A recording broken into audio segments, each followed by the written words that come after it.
With you I want to settle down.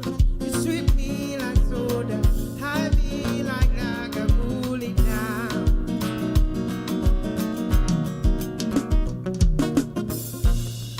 All the friends have been mocking me.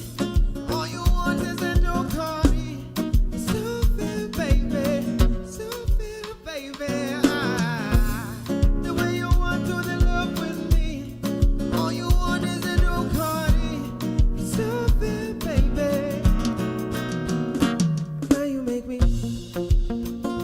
You play me like a. All you want is my.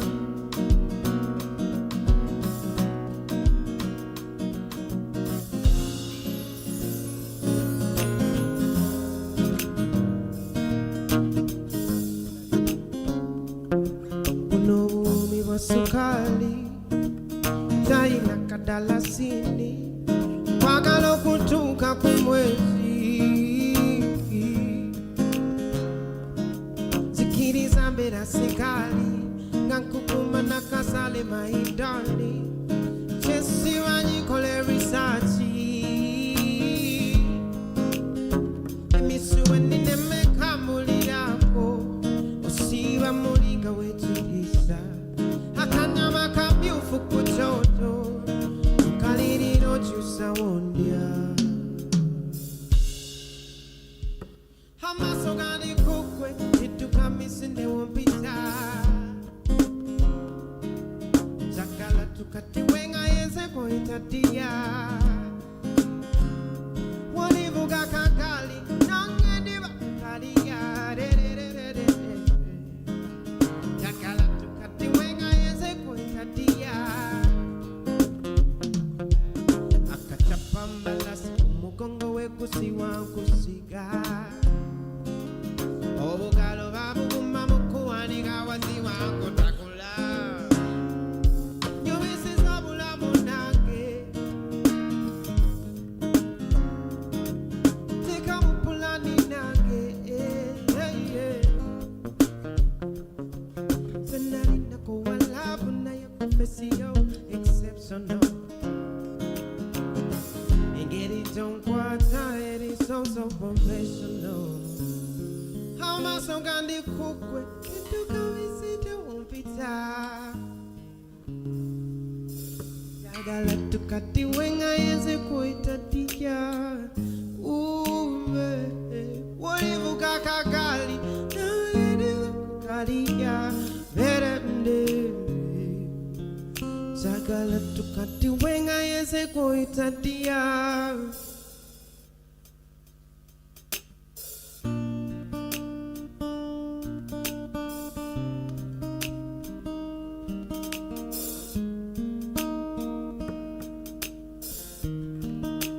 Tugende muchachi wafuke my baby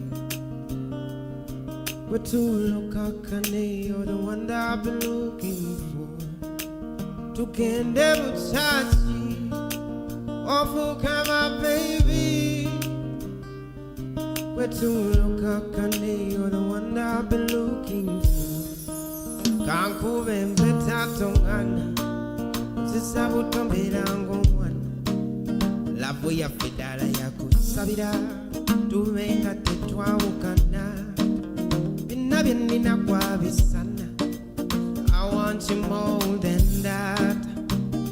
I wanna be the father abana babubuzana tugende muchachi ofuke my baby wetulukakane you're the one that I've been looking for. Tugende muchachi ofuke my baby wetulukakane you're the one that I've been looking for. Tugende muchachi ofuke my baby wetulukakane you're the one that I've been looking for. Tugende muchachi ofuke my baby wetulukakane you're the one. Oh, love, love, love. One.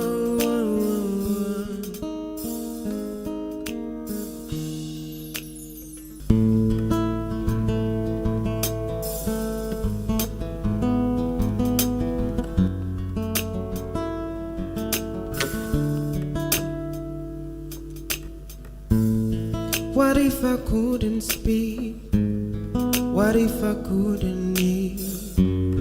What if I couldn't move? Will you still love me? What if my body aches and always it made you late? What if I couldn't wait? Would you love me when it's hard and the lights falling apart? If the things that we once knew are long gone, if the blue sky starts to gray and the memory fades away, and the memory fades away, will you still love me?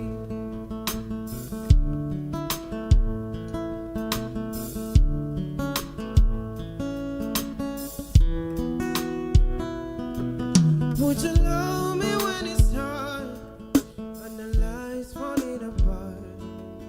If the things that we once knew are long gone, if the blue sky starts to gray and the memory fades away, and our memory fades away, will you still love me? Will you still love me? Will you still love me?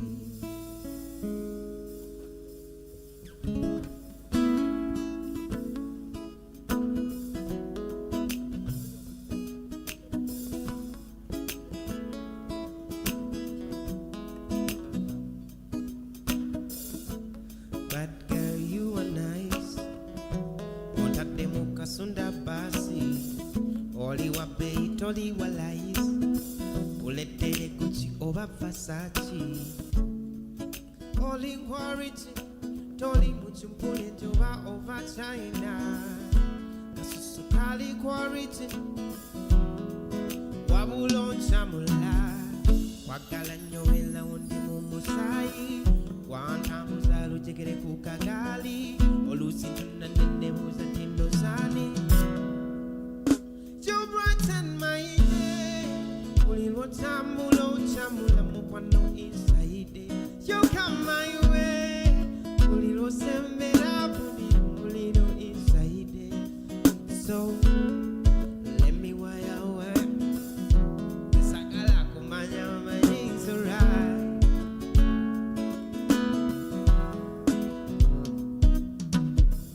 Tone unyazo kukwakale kubo kuchanga changa na kukusalale. No lose tula nene uzazani. Ayakalo mulunjinga kwe. Engele chiwato chucho wechikonda. Neva zakatonde ea mutonda. You brighten my day. Ulilo tamulo chamula mukwando inside. You come my way. Ulilo sembera puli. It's alright. Let me wire away. Yes, I get up on my own. It's alright.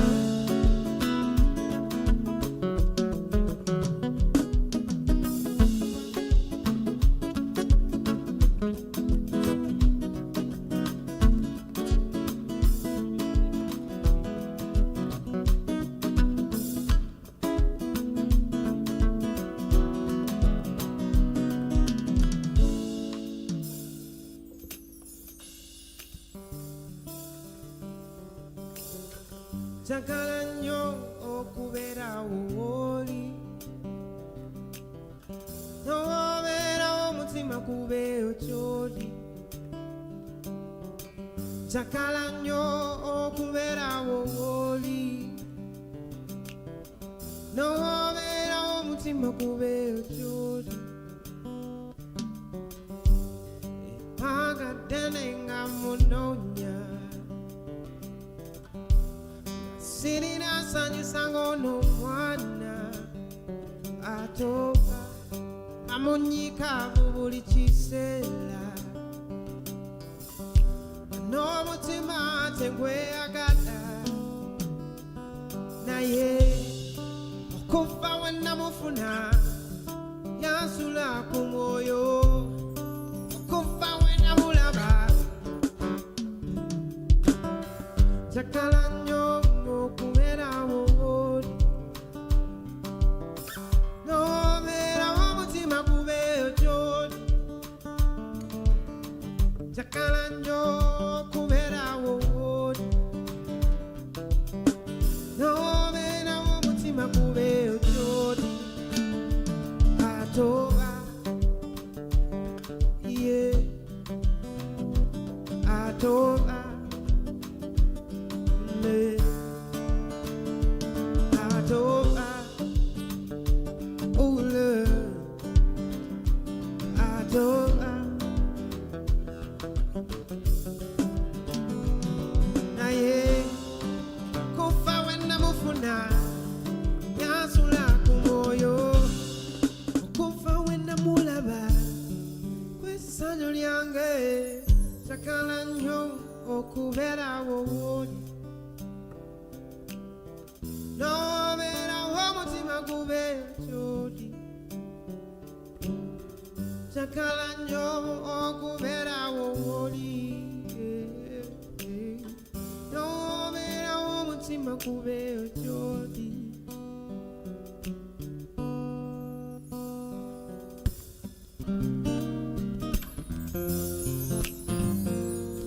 bitokufula muse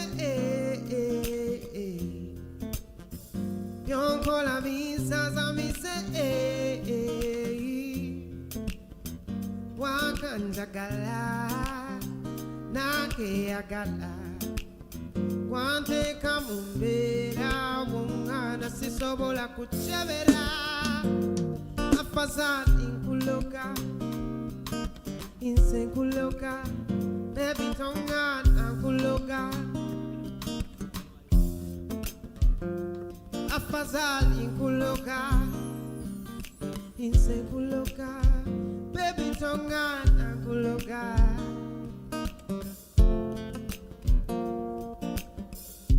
etakolian linal ya mususa ninga edilisa mususa wakalava kechuchuza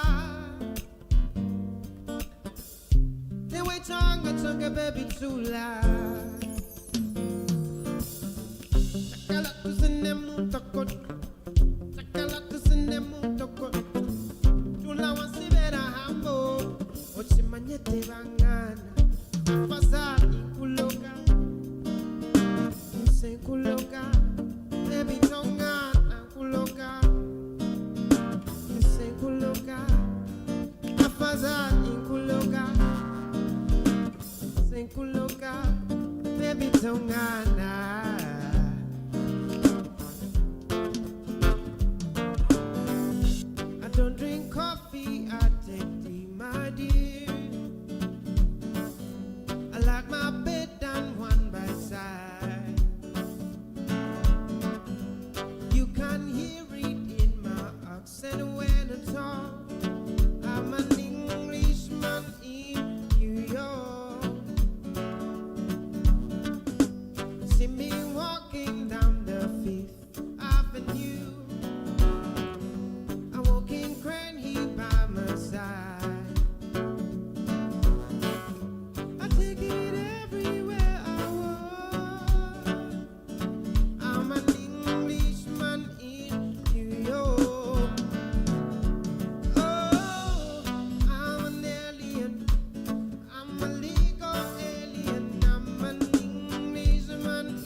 What's how we do? Since the dark. What's how we do? Ever so deep. What's how we do? Since the dark. I do what to say, go never do for my woko.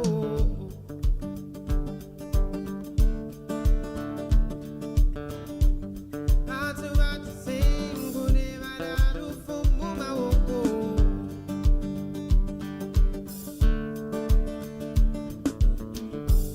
Batumbara bono nese ere senara ramboko.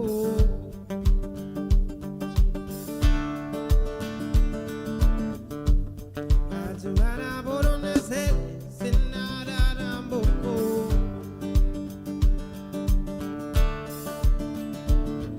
Yeah, Toddy, what shall we do? Since the dark.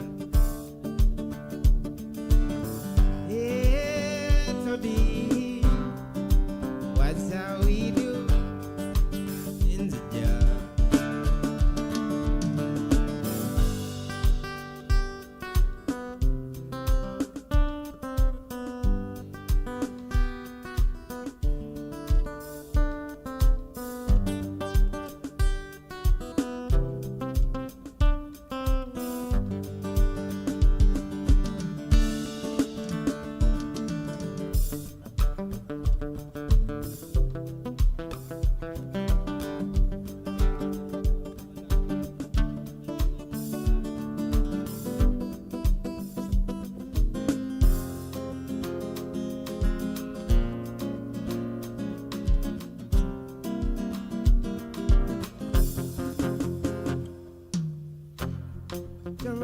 Surround me, I want you to love me.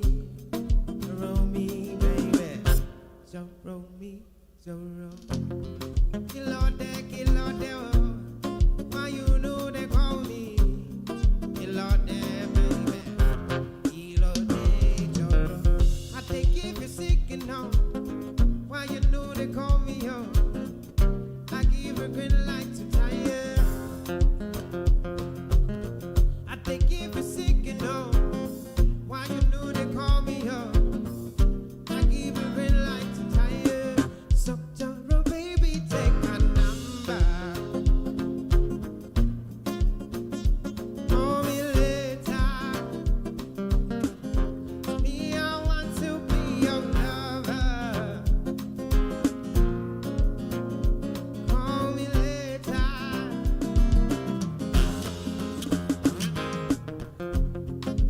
Ba ba ba da ba, ba da ba da, ba da da da da da da. Ba ba ba da ba, ba da ba da. So baby, take my number. Call me later. Me, I want to be your lover.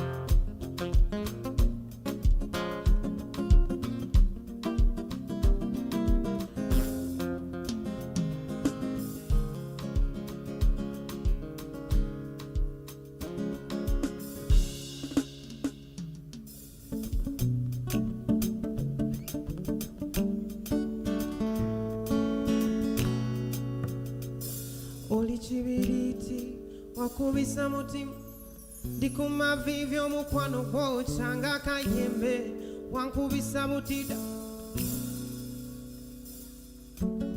ochakala nyone mamalodi bebe osiba muchikuba kasana kaka ndikuma vivyo mukwano gwocha koma wobulire obasento nonya muchikunta tenti.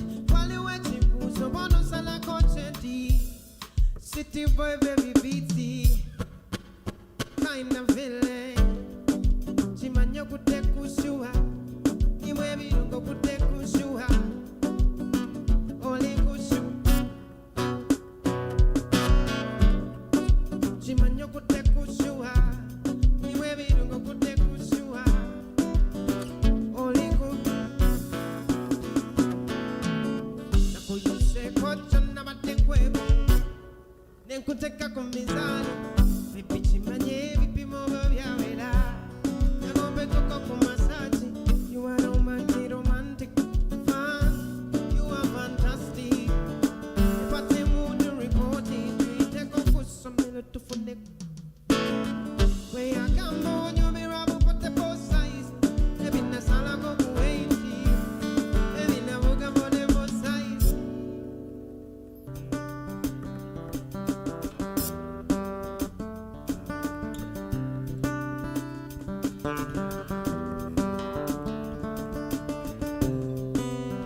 Till I go down with inside coconut.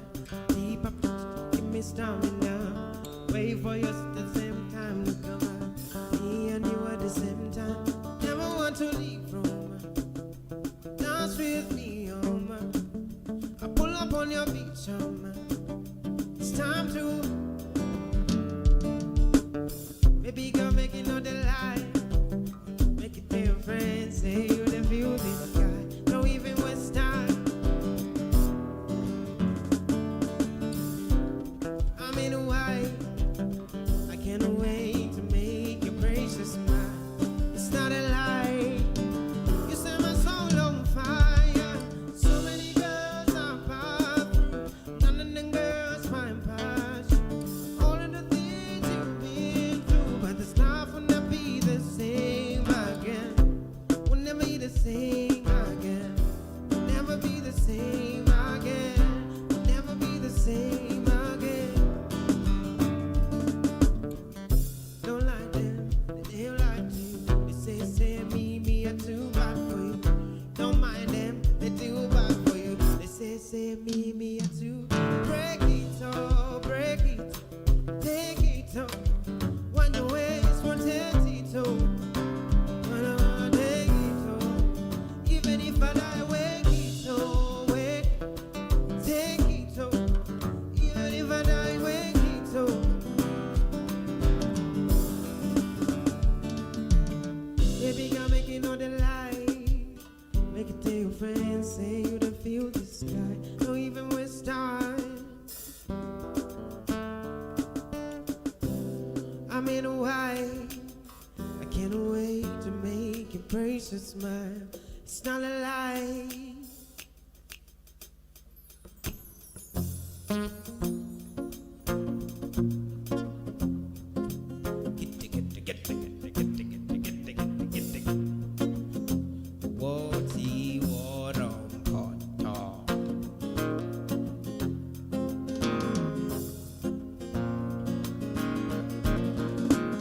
When they go do they enter party,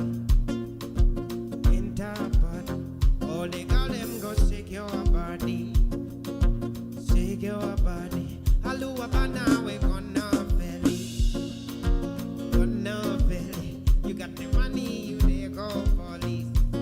Me and they love you for it. Kitty.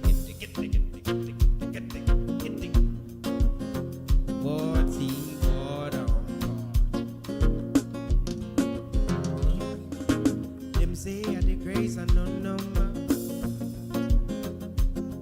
But the display on the money on the it's supposed to not serve enough when you come. So I go make you no go dollar. When they go do they enter party, all they got them go shake your body. Shake your body. Aluwa bana we gonna belly. You got the money, you take off police. Me and they love you for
kachibera kukagamba koyagala tuyinza kumutuka kongenda kubi ekikadde manju w'ennyumba onoba olota nange ondotenga because you know you're so temperamental.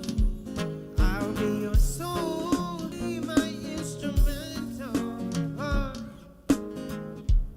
Every little thing I do it for you, my girl. Every little song I sing it for you, my girl. Every little thing I do it for you, my girl. Every little song. La la la la la, la la la la la, lo lo lo. La la la la la, lo.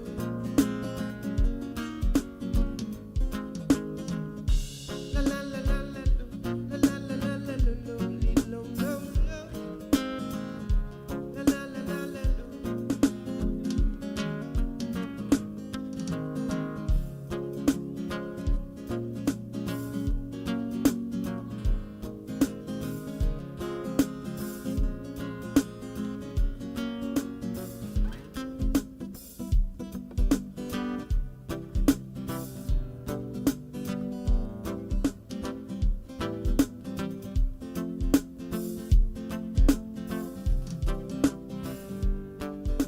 Come, chameleon.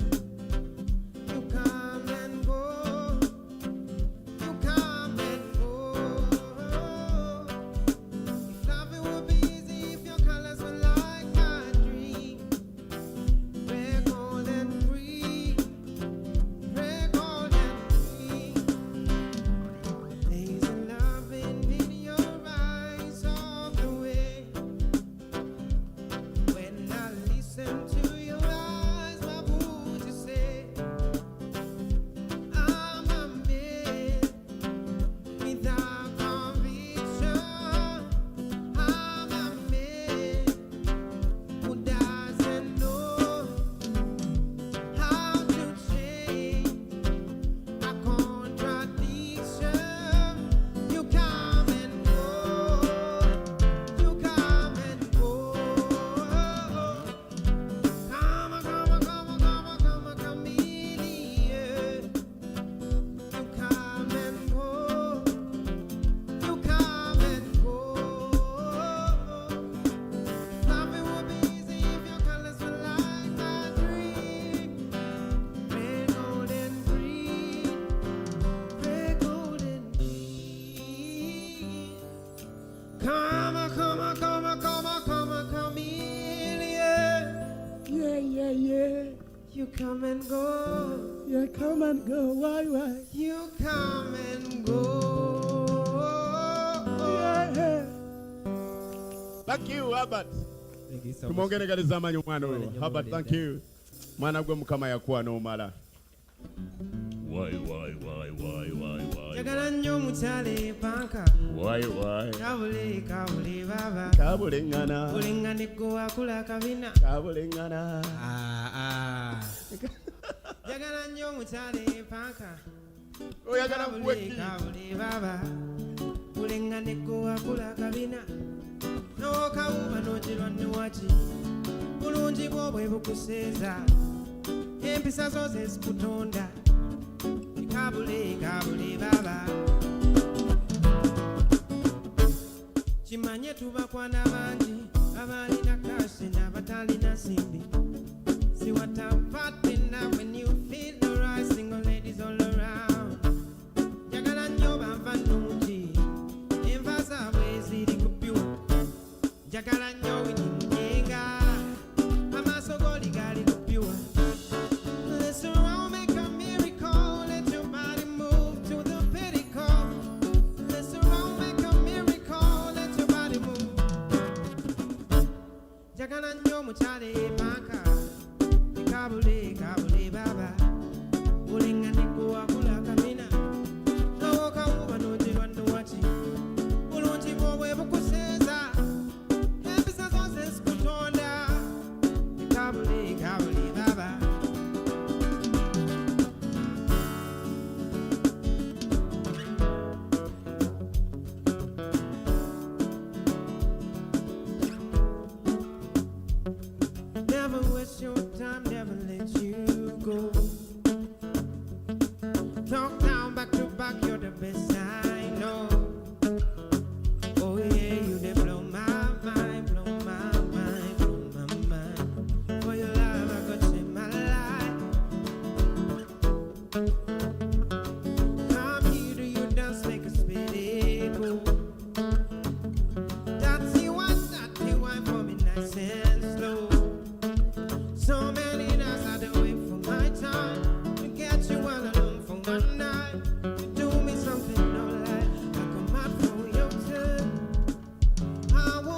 to do you whatever you want. Freaky, freaky for you. Show me what's your. Girl, you just blow my mind, blow my mind. Your body just blow my mind.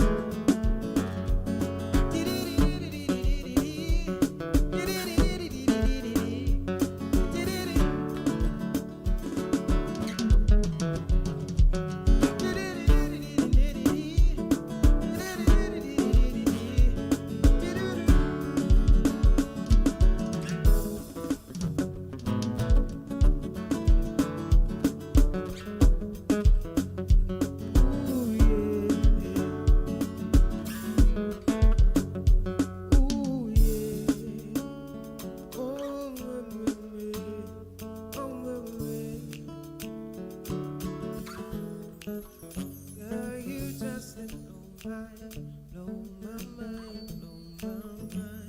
Your body just blow my mind.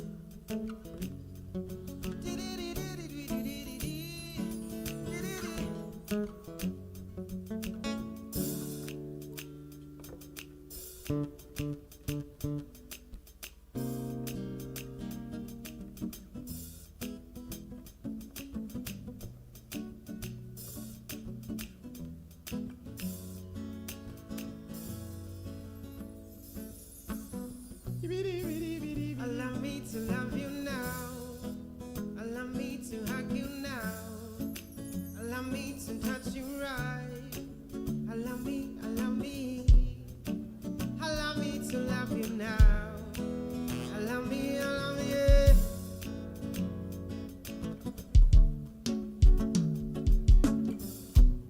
Buy me armor. Oh, yeah, can you give me dollar? I wanna be your baby mama. Why? Oli musuli sana. Jigiri sebi sana. Zikiri sandi lana. If you wanna be my lover, keep me by your shoulder. You are the one, wanna be with you all day. When come missing, I feel so lonely. Katikwata wano, nyweza wano, lete no, vera wano, katikwata wano.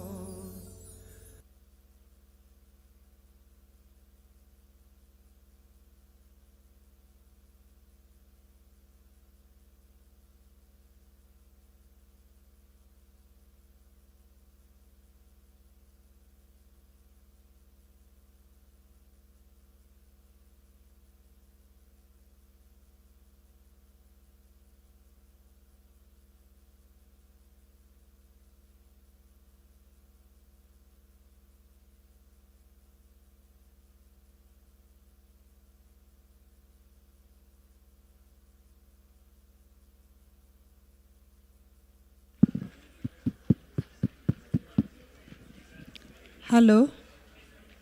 Hello. Good afternoon, ladies and gentlemen. I am going to good afternoon. Okay. I am going to request us to all take our seats so that we can go into the next session. Today is a traffic day. You don't want to be here beyond 6.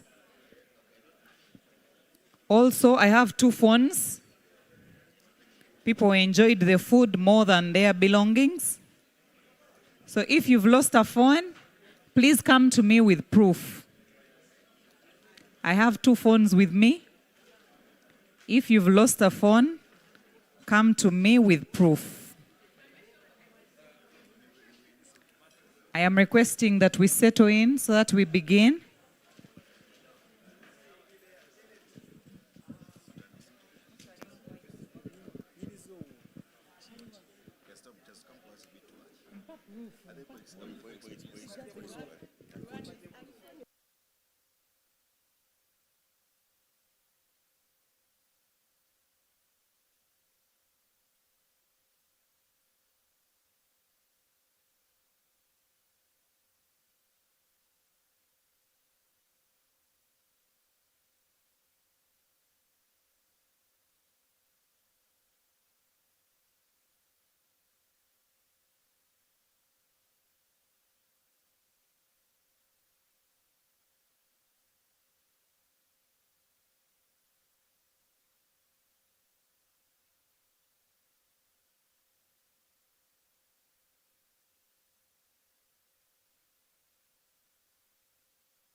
Hello? Oh, yes, thank you. Can I call the House to order? Ladies and gentlemen, I welcome you back from the lunch. I know it has been thrilling, most especially given the timing and the sessions.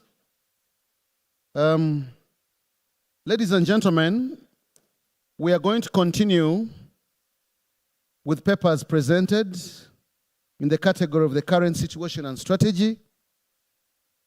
And we shall begin with the inclusive road development in Kampala. And this will be featuring integrating NMT into KCCA road infrastructure plans. It will be presented by Engineer Maurice Kairania. The other presentation is also under the same category of current situation and strategy. And this one will be from, it is the private sector opportunities for cycling in the Kampala city. Mr. Hakim Owinyi will be the one to present it. You'll allow us to extend it a little further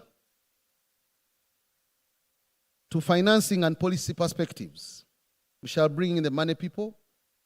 So we shall have a presentation from financing, transport infrastructure, that is to say public sector and private sector opportunities, from Fiona Nakasiga. The last presentation, there are going to be 4 presentations, will be financing public transport in Greater Kampala, public sector and private sector opportunities, by Engineer Ivan Mohammed from JICA. Colleagues who are going to present, I'm going to request that we maintain the KISS. Every presenter will be given 15 minutes because really we're running out of time. Then we shall have a Q&A session, which will also include Engineer Jacob Yamukama and my colleague from Uganda Railways. At this juncture, ladies and gentlemen, allow me to introduce to you Engineer Maurice Kairania. He's a holder of a Bachelor of Science in Civil Engineering from Makerere University. He's a holder of a Master of Science with distinction from Harriet Watt Business School in the UK. He's a holder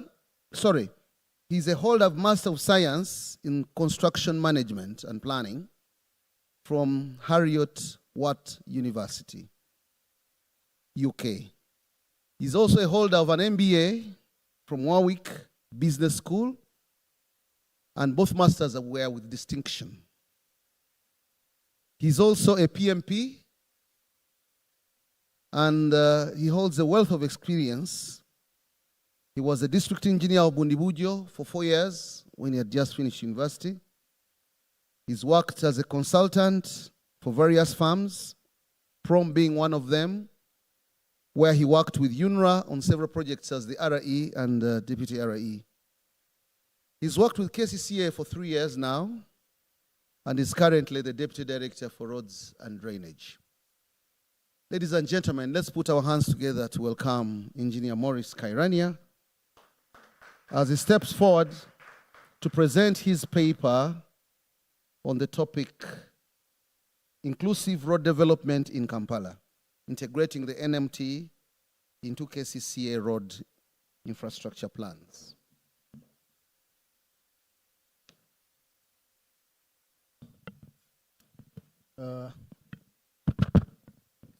Thank you, Andrew. Good afternoon, ladies and gentlemen. I know you have from a lunch. Please don't doze. My presentation will be like he said. I will try to keep it simple.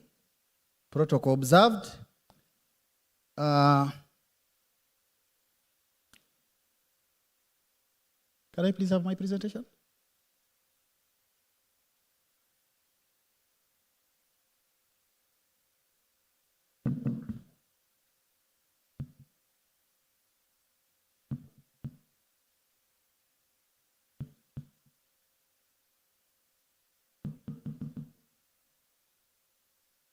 Fortunate, can I have my presentation, please? What you have put is financing public transport.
Has the virus eaten the presentation? Huh?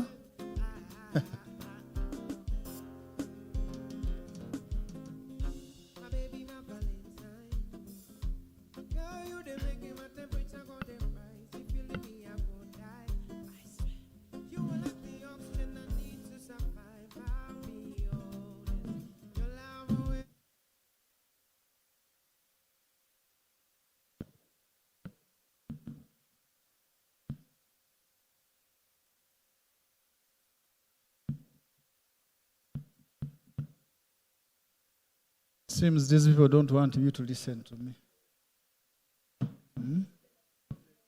Oh, no. Thank you. Finally. Okay.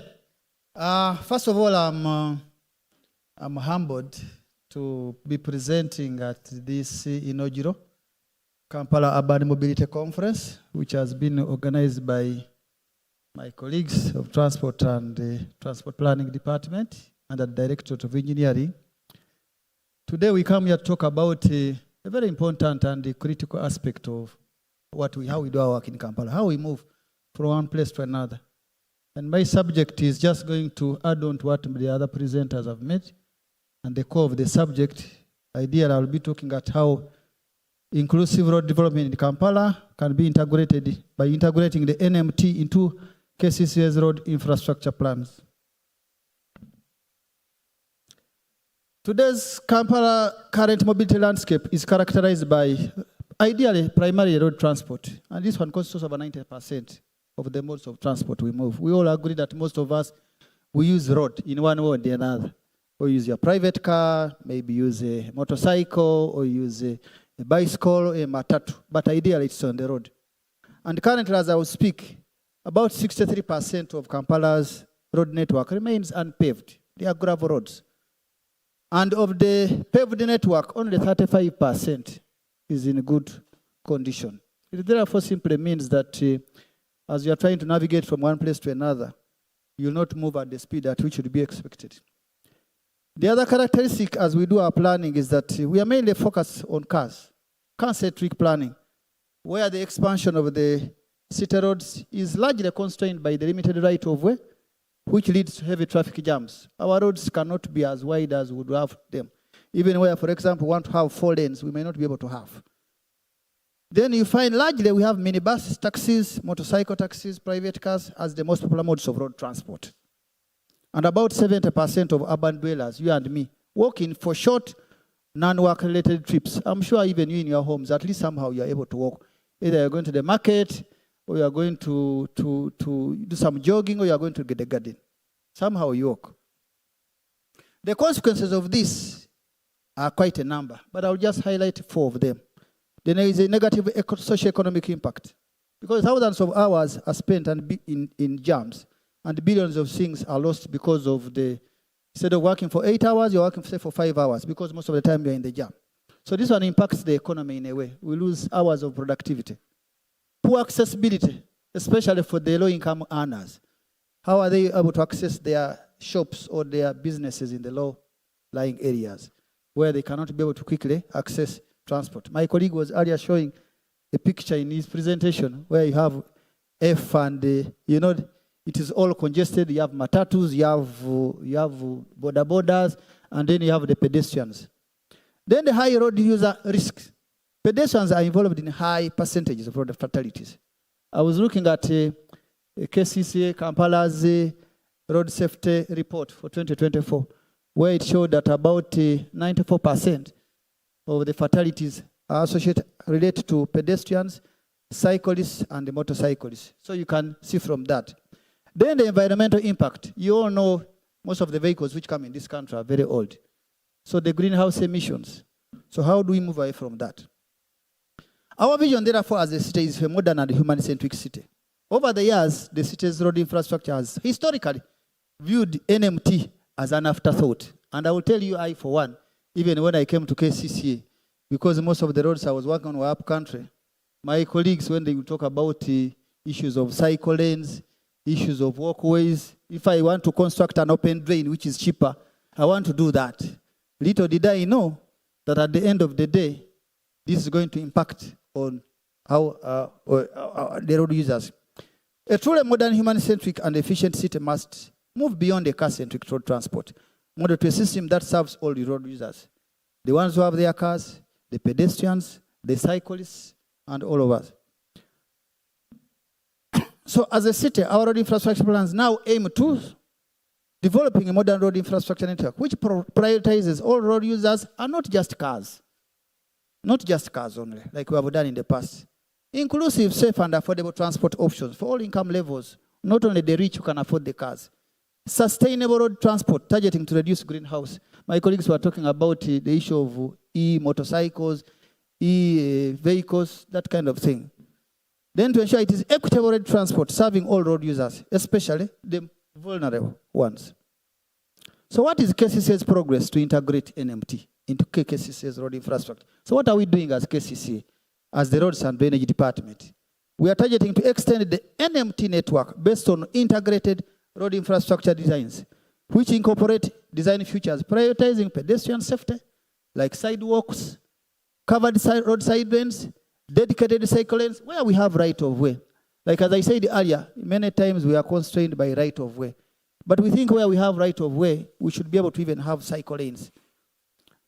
So, then also ensuring we have safe intersections and crossings. Modern street lighting. In Kampala, we have people who work at night. How safe are our roads for the night economy? That's how we want our roads to look. So that you have a walkway, you have a street lighting, it's a well-marked road. That's an example of one of the projects on one of the roads we have been working on the Kampala City Roads Rehabilitation Project. Now, if you look at the two photos in front of you, you have one open and safe side drain. That picture was taken for Bahai Road. Some of you know Bahai Road. You can all see it is very unsafe. So what are we doing? We want to move away from that to what you have on the right, where we can have a barred drain and then we can have a walk-on tape. In that way, we can be able to enhance the safety of the road users and also provide for the pedestrians. So we believe if we do a raised paved walkway and convert what is on the left to the right, then we can be able to really, we are integrating NMT into our designs. And some of you have been on roads like Mawanda Road. We have tried to do the same. If you have been on Cheb and Ring Road, we are moving away from the open drains and trying to ensure that we are doing what? Covered drains. We are also saying let us embrace holistic integrated multimodal transport planning. Where, for example, we have BRT corridors. We should ensure we are moving to mass transport systems, but also taking care of all the other road users in a more safe environment.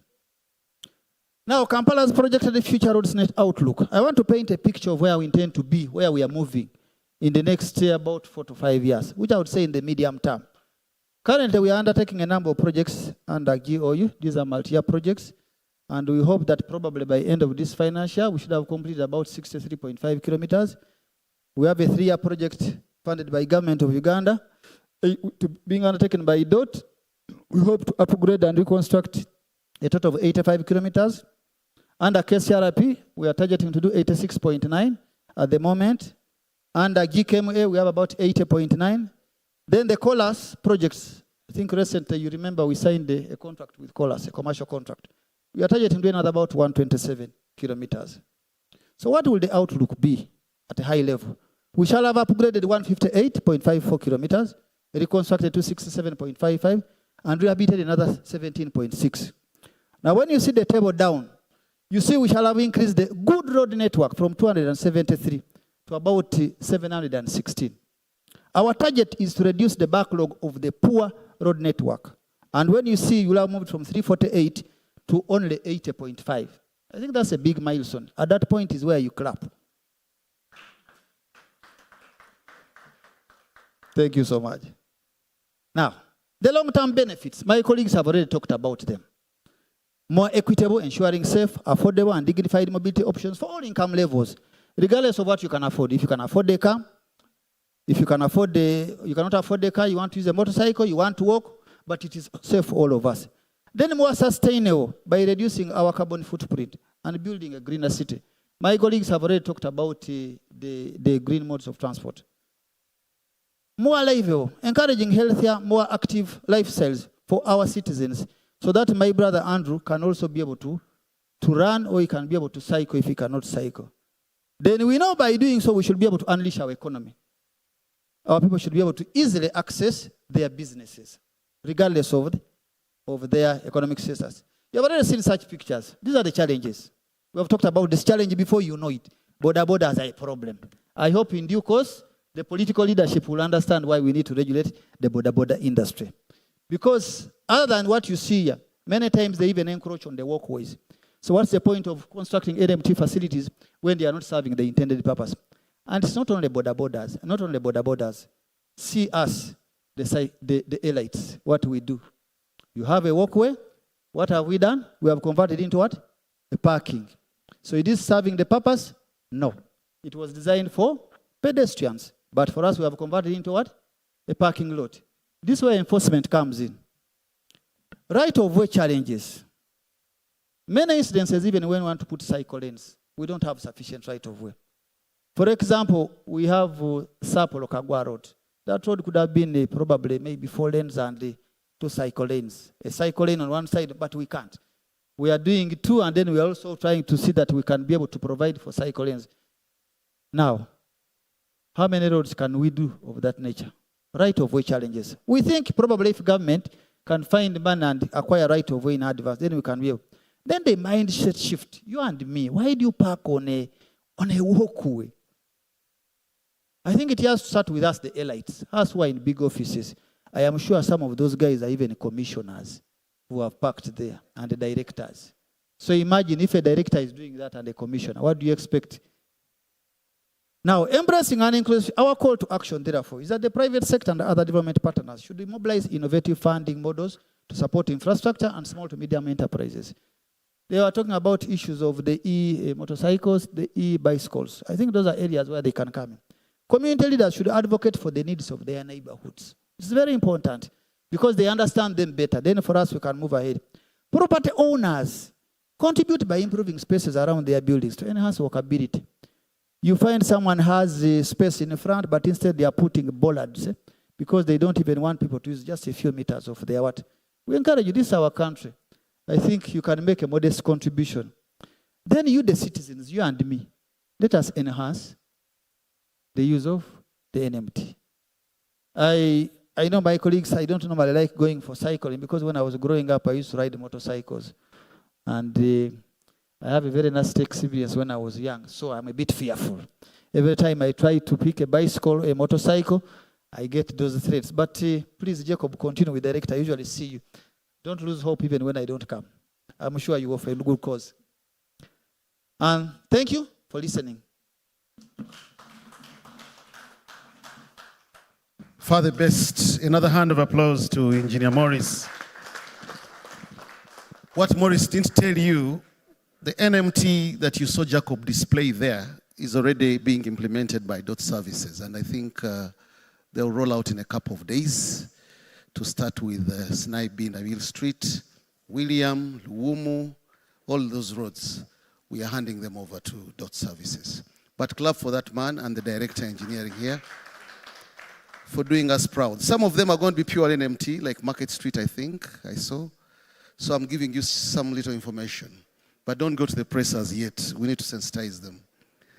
Ladies and gentlemen, in our midst we have Mr. Owen Hakim. Hey, where has he gone? He's going to bring his bike. Oh, he's right there with the bike. This is the right guy. Just look at him. Owen Hakim is with ESG Cycling Advocacy at EB Mobility Uganda. He's a community civic educator. He's an advocate for self-inclusion roads, self-inclusive roads. He has initiated community cycling advocacy, Kampala Cycling Day. He's a practical man, like you rightly see. The Kengere is going on very well. He's doing his thing. He has no presentation for you, but he has actions for you. The floor is yours, Mr. Hakim. Put your hands together for Win Hakim. Ladies and gentlemen, let's stretch up a bit. So, long hours to activate the attention. Yeah, just stretch. Feel free. Take those muscles a bit. Very important. The blood flow. Thank you very much. Thank you very much. Let's take our seats. In the interest of time.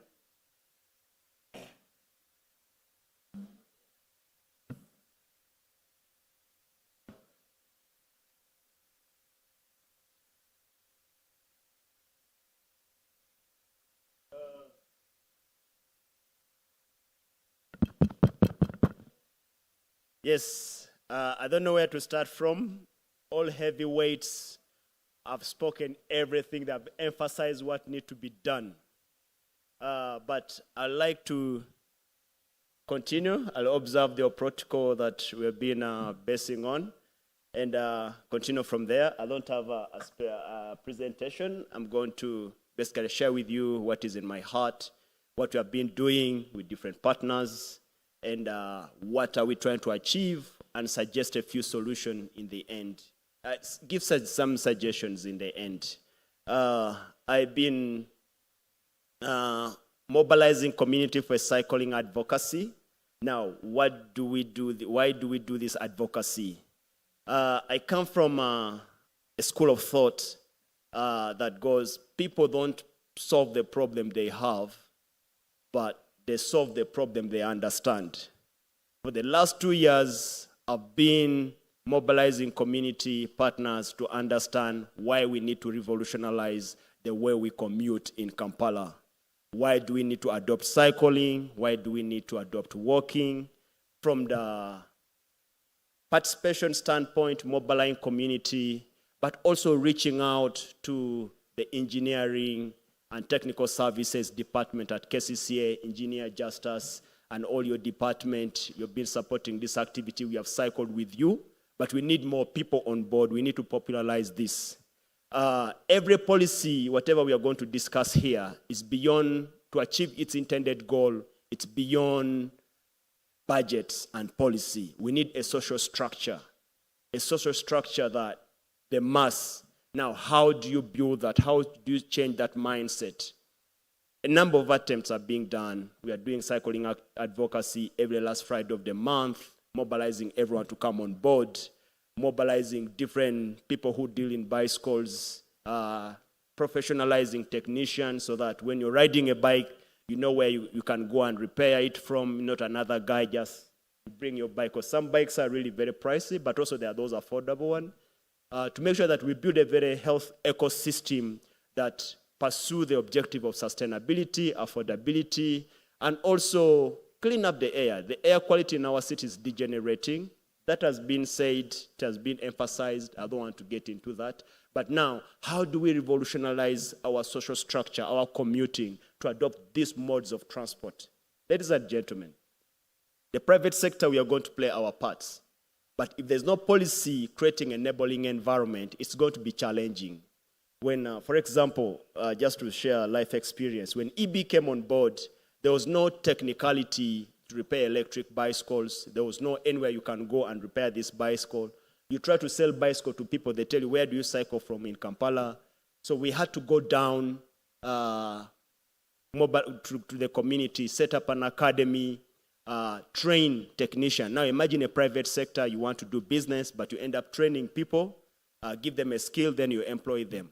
That process make running business very expensive and also make the intended objective you want to achieve from the business standpoint, from the sustainable standpoint, from the environmental standpoint, it creates barriers. So that's where like the policy comes in. So how can we work together with the decision makers, the policy makers, the people who make things move, and the community? Now, that's what we have been advocating for. That's why cycling advocacy we have been doing. Mobilize the community, let the community come and participate. But now, from the institutional standpoint, what policy, the policy that we are formulating, are they enabling these sustainable modes of transport to be adopted? Is that the infrastructure? What's the trajectory? What are we doing? Then partnership. We talk about, a lot of been shared about the land in Kampala is mainly private. The building roads is very expensive. How can we partner with landlords? How can we make them understand the value of mobility? Why should you have a plot of land without mobility? What value will it have? What kind of city do you want to live in? I think this, now the advocacy need to come on more and more, is that it has not been an official department within government institution, but we need to make the community understand. We can discuss a lot of issues here. There is a lot of ideas being shared, but if the 99% of our populations are not aware of what we're discussing, it's going to be very difficult to implement these great ideas. It's going to be very difficult to translate what we presented here to there. So we need to educate. We need to give attention to advocacy. And for me, standing here today, the other thing I would like to also give gratitude to the engineer director Akankwasa. Thank you very much. You've been with us, you've listened to us, we have put you on the bike. I've seen you cycling, a few close calls with the border, because if you're not cycling every day, it becomes challenging if you go to cycle one day a month. But has been resilient with this team, Engineer Joel, Jacob, Engineer Leonard, the Makere City Move, where are you? City Move, yeah, they run an urban living lab. So all this discussion are trying to say, how do we popularize a sustainable mode of transport to make it affordable? Transport is very expensive, the current mode. If I use this bicycle a month, it costs me like 6,000 shilling in transport cost. Imagine spending 6,000 shilling. Anyway, this is an electric bike, but maybe upfront buying it may be a little bit expensive. But if you have to use it over time, because if you're spending 6,000 in transport, I don't have a concept of transport cost in my head. And now imagine the low-income earners, how that will contribute, because we see that transport end up eating a big proportion of their income. Yet if they adopt modes like cycling, and they can only adopt it if we make it safe, we can only make safe by integrating, building those safe, inclusive roads. As a continuation, there's a suggestion that kept ringing on my mind that maybe going forward, since this is the first ever mobility conference, if we can have like a suggestion, like Kampala City Mobility Development Committee. I was reading about different cities I was reading about different cities and how they develop, they involve their infrastructures. That committee can have engineers, environmentalists, people with disability, women, children, schools, people in the market. So when we come together and we're going to build a piece of road, this is a policy, road policy we're going to develop, an artist, the geometric, they come together to put their mind together. The community representative, because community most of the time we see they rebel roads. How do you bring them together to understand the value of the road infrastructure being developed, being a rapid bus transit or whatever? Like have that committee, let them come together, present this issue to them. It may be challenging you going there alone, but when you have a committee that understands, so that everyone has a mission to contribute to the objective of the sustainable city. And that's how we can achieve, in my mind, I think that's how we can pursue that objective of sustainability, inclusivity, and enabling environment that is healthy. Because when you go right now to the Lung Institute, the air pollution, and you look at the data of respiratory diseases that being induced as a result of the air pollution, the data is ugly, it's alarming, and that means we need to act. We are going to be 10 million the presentation director presented earlier by 2040. So I see we are already late, because if you're going to, when you come to public policies and want to achieve, you're not going to wait 2040 when you're 10 million and start implementing this thing. We need to start planning now. And when you look at a trajectory, maybe we should have started like 10 years ago. So we need to act with urgency, academician, technician, financial, engineers, innovators, and look also at what's the recent development coming up. That collectiveness, that ecosystem will enable now the cycling to come in to be popular. We just have to make it safe. Thank you very much. That's all I had for you. I can go on and on when it comes to cycling, but I know we're tired, but this is how electric bicycle look like. In case you have to have a test ride, book me. I can come to your office. By the way, I can teach you how to ride a bicycle in 2 hours. So in case you have an excuse, without any bruise, without falling down, you just have to block 2 hours. Listen to me. What I tell you, you will learn how to ride in 2 hours. I've done that. 4 ladies, I have testimony from 4 ladies who have never touched a bicycle, and now today they ride a bicycle. Please reach out, and if you don't know how to ride and you're interested, this is a voluntary service. This is a contribution I want to do for this city for free. Yeah, so feel free, book time with me. I'll not charge you for teaching you how to cycle. Thank you very much. Yes, these are wonderful presenters. Ladies and gentlemen, another hand of applause to Winnie Hakim from EB. I don't know if you have some business cards, but I think you should hang around and many people actually need to learn how to ride that bike. One of them is here. And would love to know even the cost of that bike. Eh? Don't you think so? Please stay around for the Q&A session, because you need to tell us more about that bike and its cost and all that. Ladies and gentlemen, we are getting there slowly by slowly, isn't it? I'm impressed because we are moving pretty faster than I had anticipated. The next person, the next presentation is coming from financing and policy perspectives. We all know we can only plan, but to implement these plans, you need the money, isn't it? You need some bit of financing, although some are free, some are what, but I really believe that something can move on without money, can it? So ladies and gentlemen, let's put our hands together and welcome Madame Fiona Nakasiga to do the presentation from the European Union. Thank you very much. Hello? You can hear me? Yes, I don't have a bike to showcase, but I will try to do as Hakim did. Good afternoon to you all. Okay, my name is Fiona Nakasiga. I'm a civil engineer.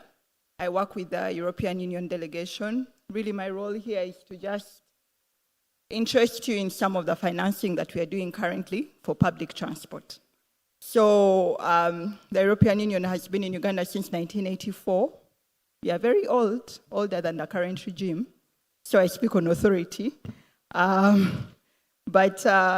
Really before we used to have grant financing. Basically, we didn't loan money. We gave European taxpayers money to governments everywhere to co-fund our priorities. But currently what we have is what we call the Global Gateway Strategy.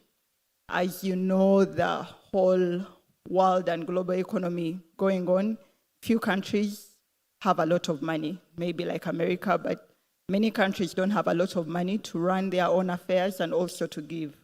So our grant financing has reduced drastically. So in the Global Gateway, what we are doing is to attract other development financing institutions like African Development Bank, the World Bank, the AFD, the French Development Agency. Tell me if I'm going too faster. The EIB, basically people who lend money, and what our grant does is to blend. That's the first way we use our grant. For example, if we get a loan from AFDB, our grant reduces the interest rate to the government. And then we also have guarantees where we give our grant as a guarantee that that government will pay back or that private sector partner will pay back. So having explained that, and you understand that now there's very little money with us, Unfortunately, the decision now is no longer with the delegation in Uganda to which projects we run. We compete with many nations in sub-Saharan Africa for this financing. So the best project wins. It's as simple as that. So currently, our number one project, which we hope will win, is what URC tried to present, the passenger rail. We are financing the feasibility study and its detailed design for expansion from Kampala to Mukono, a double track, and also expanding to Bujuko.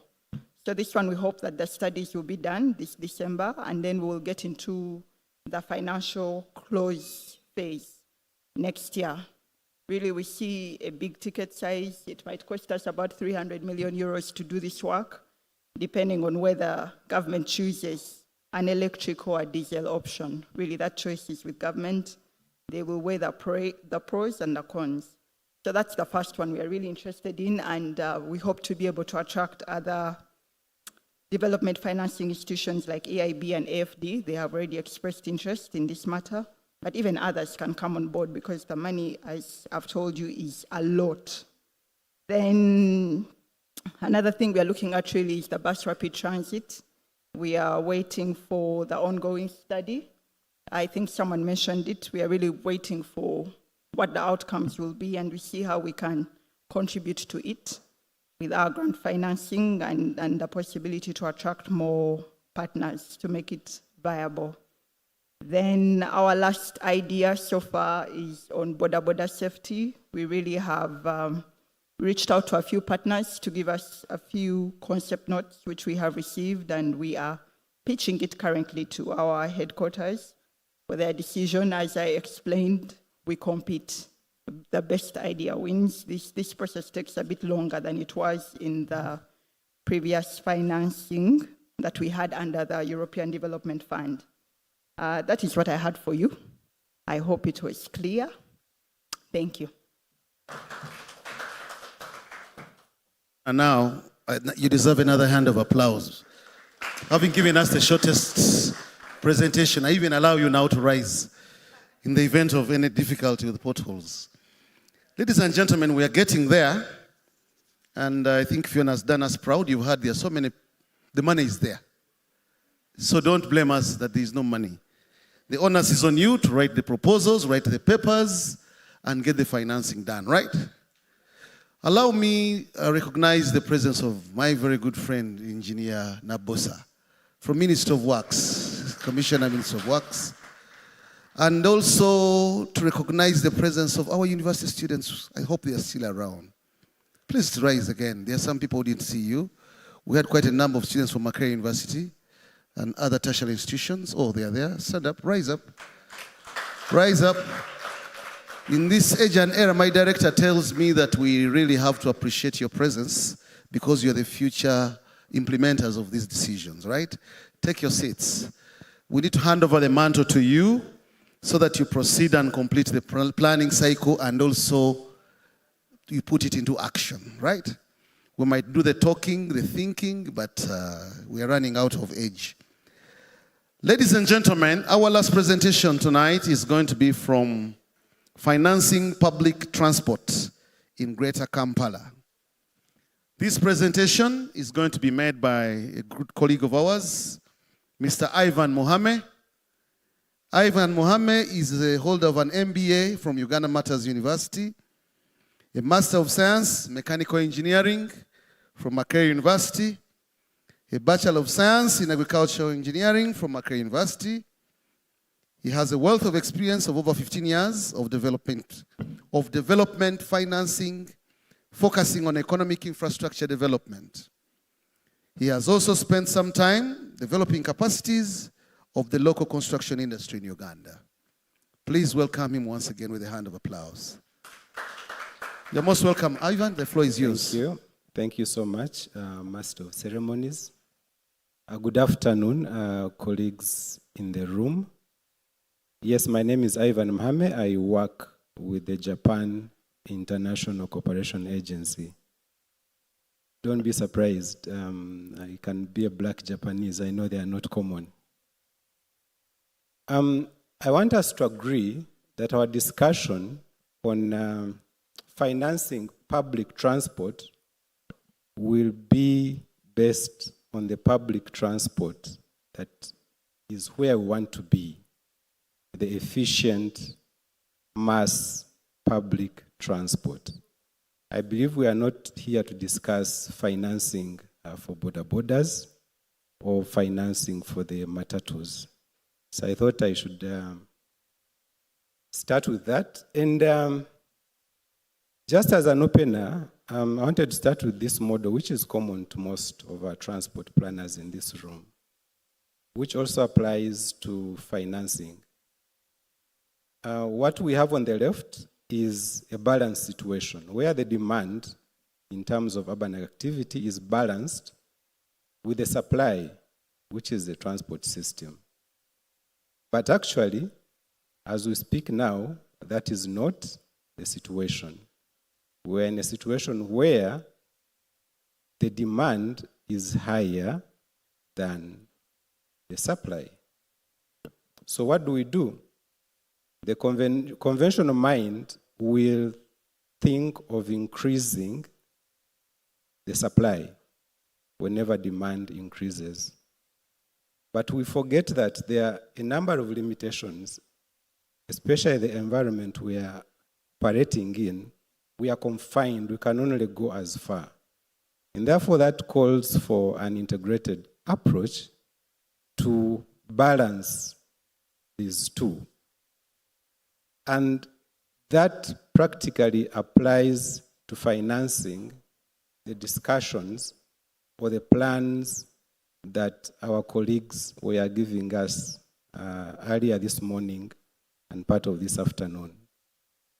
So what I'm sharing there is generally a cocktail of the revenue streams that run around this ecosystem of public transportation in no specific order of the direction from where to where.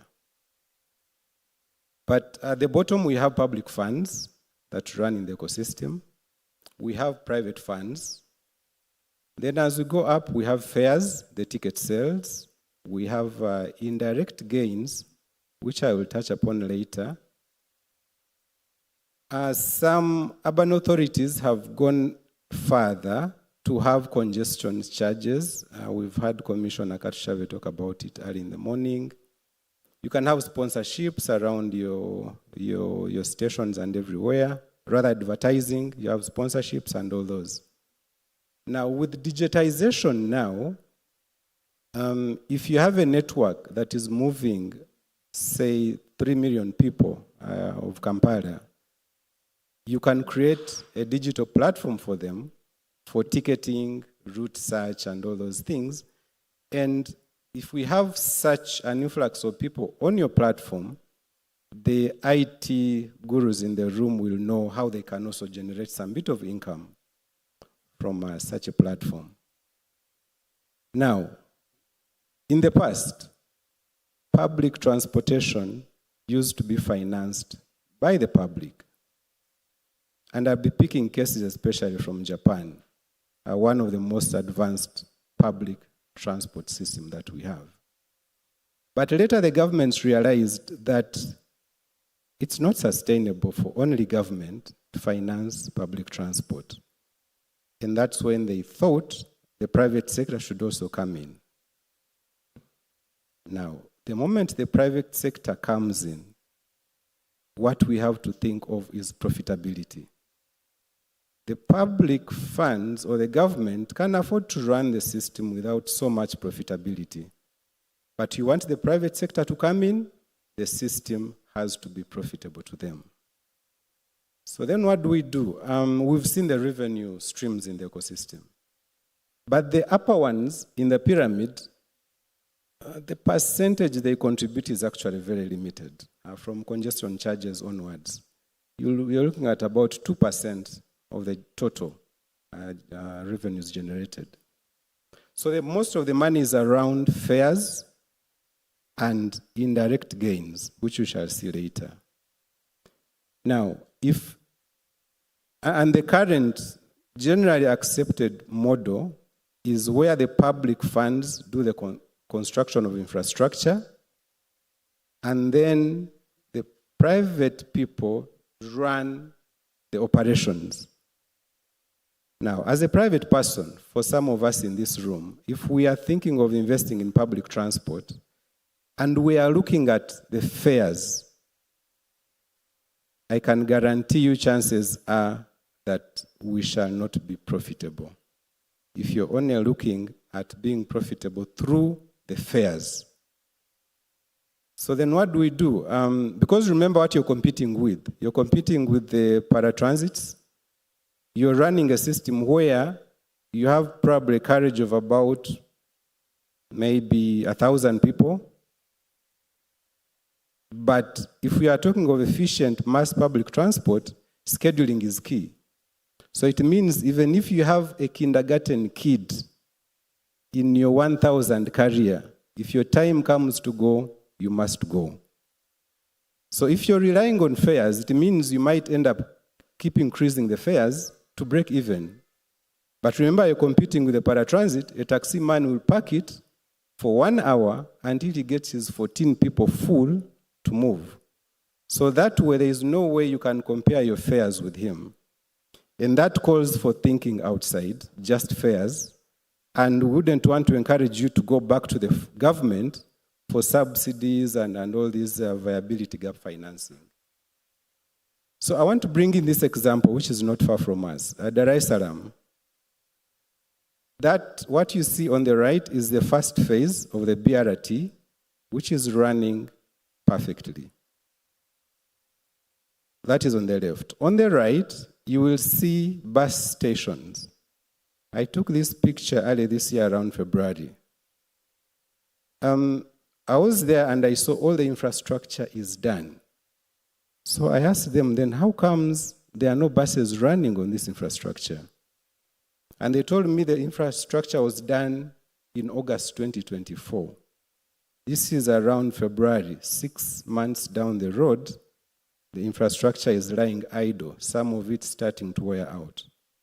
And what I gathered was that they are still in discussions with the operator on a number of things, including the fares. Because the pilot, I understand, had some subsidies, so the fares were quite affordable to the passengers. But government thought going forward, the system should be profitable on its own. So the operator proposed a higher rate, which government was not happy with. And that's where they spent most of the time. And if I'm not mistaken, it's only of recent, around last month, or August this year, when they were able to start running on this new system, which clearly tells you that we need to think of other ways of getting our public transport systems run sustainably. That's an example of Shinjuku, Japan, one of the most complex public transport stations you'll find. Now, when you see those buildings, they are actually for the transport operator, the public operator of the mass public transportation. And that is, I know the transport experts here will always talk of transit-oriented development, but I wanted to add also something else, that it should be public transit-oriented development. And that's what we are seeing in some of these countries. Now, the private person will not rely on the fares, but rather there are some other avenues around the system that he can generate money from. And when you look at all those commercials, there'll be, because he's able to generate his own trip origins and destinations, he's pulling people to the network, he's generating money from all those commercials. Now, such a person will be able to thrive without necessarily increasing or depending on the fares. No wonder Dar es Salaam, again our neighbors, has come alive to that fact. What you see there is their plan for public transit-oriented development. As you can see, a number of those high rises planned around the bus stations is in that direction. If we want to facilitate the private sector to thrive, then on the policy level, we have to ensure that some of these things have to happen. That said, what does JICA have to contribute to these discussions? As I conclude, I will start from down. We have opportunities for capacity development for the engineers and non-engineers in this space. We have both professional and academic training offers. Importantly, what I call most important for me is the technical assistance or cooperation between us and yourselves. Japan has been in this business since the early 1900s. You can see their first electric streetcar. They have moved up to today where you see that bullet train. So we have rich experience in this field, which we believe you can tap into.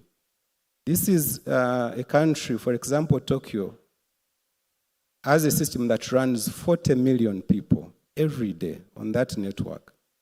So if we are talking of 10 million people for GKMA in the next 10 years, surely this is a piece of cake for us in a good way.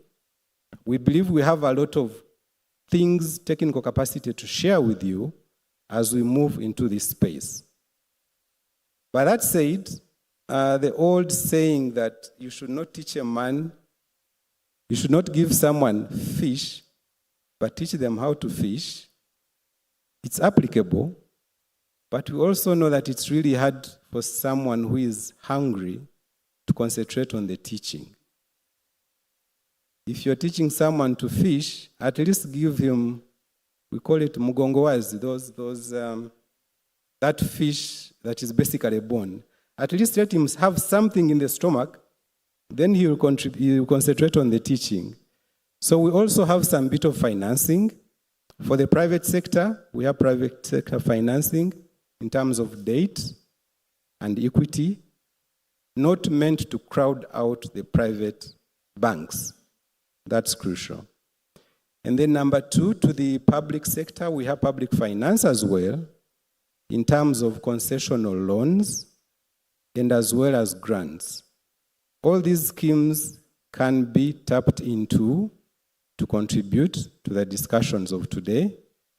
And as I conclude and as I stress the fact that we have something to offer based on our experience, you can see what it takes to move 40 million people on a network, and you manage to do it efficiently. Those are some of the things you go through, but you still make it. I thank you.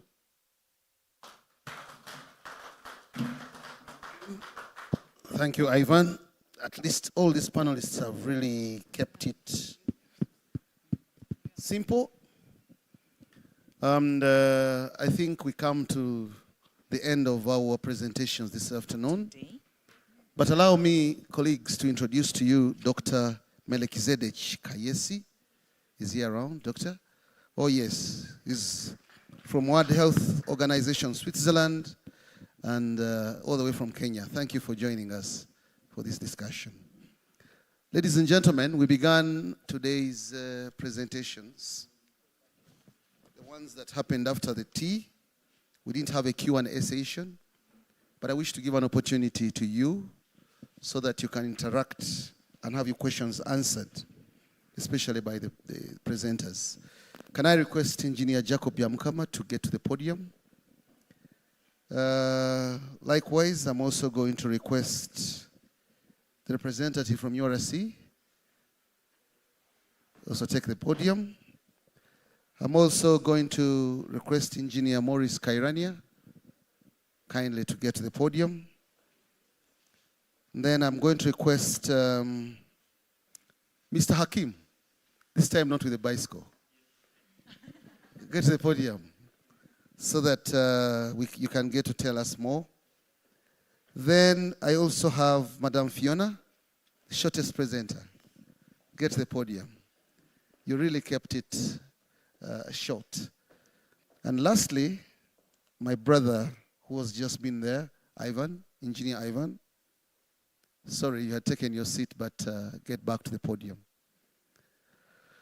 I don't know whether Hope is still around. Yeah, she's around. Hey, I think move around with that mic. Ladies and gentlemen, I want to request you if you have any questions for these panelists.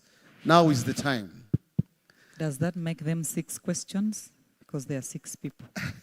I don't know. But I'm Anyway. glad that my commissioners from Ministry of Works are still here. Kindly, I wish to thank you, Engineer Muchibi, especially you, very important person, Assistant Commissioner in charge of urban roads.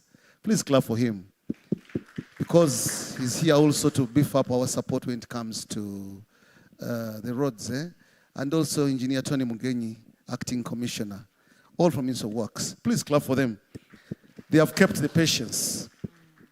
So Hope, over to you. Questions, additions? Dr. Nabosa here, Engineer Tony is here.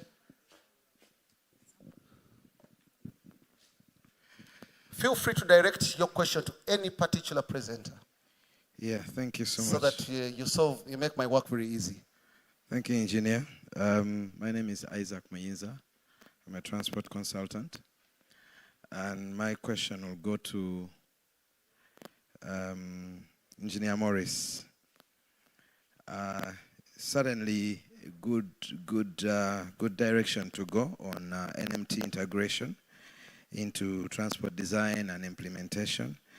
I think my concern is, and of course, recognizing where we've been, open drains versus covered drains so that we can have walkways and so on. But I think my concern is at the slow pace at which we are adopting this NMT integration. Not so many years ago, I think we got an NMT policy from the Ministry of Works, so that's with us now. But I think it's been very slow, and of course, KCCA, we are the forefront. We should be at the forefront of this. There's a lot of concern. Obviously, if we have walkways, better than nothing. But there's a lot of concern elsewhere, and I think elsewhere where we think it's so dangerous for us to be walking. Signalized junctions, we are adopting so many of those in the city, but there is nothing, not nothing, but it's the safety of us as pedestrians really lacking. We still, the population has to be trained. One of the issues we have in the country is, for example, lack of lane markings on the roads. So we don't know how to drive, in our lanes and keeping our lanes. And that's why we get issues on the expressways and the northern bypass, people driving in between lanes. But because the population is not trained to follow where they should be crossing at these junctions, we are doing these good things, the signalized junctions, but the safety of NMT is still not well catered for. That goes the same for road crossings. I think we should have some kind of fencing so that we can train the population on where they are supposed to, and of course that will go with enforcement. And then even where we have some of these facilities, of course, we have issues with street vendors. You've talked about the motorcycles driving on the walkways and so on. So I think there's still quite a lot to be done, but certainly a good direction to take. Then the other one, that's one question, by the way. The one is very short. This one is with the planning. I think the right-of-way issue is a very disheartening issue, because we can't do what we're supposed to do because we don't have right-of-way. But we are also looking on while the same thing continues. For example, some of the places, for example, let's say Chibuye or Nsambia or Kabalagala Kansanga, places where people are building anew, we are not enforcing, and I was asking NPA about this, we are not enforcing like a minimum road width for people, for example, who are doing housing estates and so on. So we are still having small right-of-ways because the land is private, we know that. But I think NPA or the planning agency can be able to say minimum is, for example, let's say 6 meters. So that then you know that in the future you're not going to have a right-of-way issue. But we are having a right-of-way issue now, and we are going to have it in the future because we are not enforcing anything. That's from me. Thank you. Very pertinent issues. This table here had two people.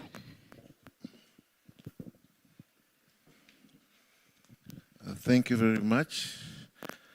I also have a few questions and comments, plus additions to Engineer Jacob and Engineer Morris. Yeah, you talked about the NMT policy.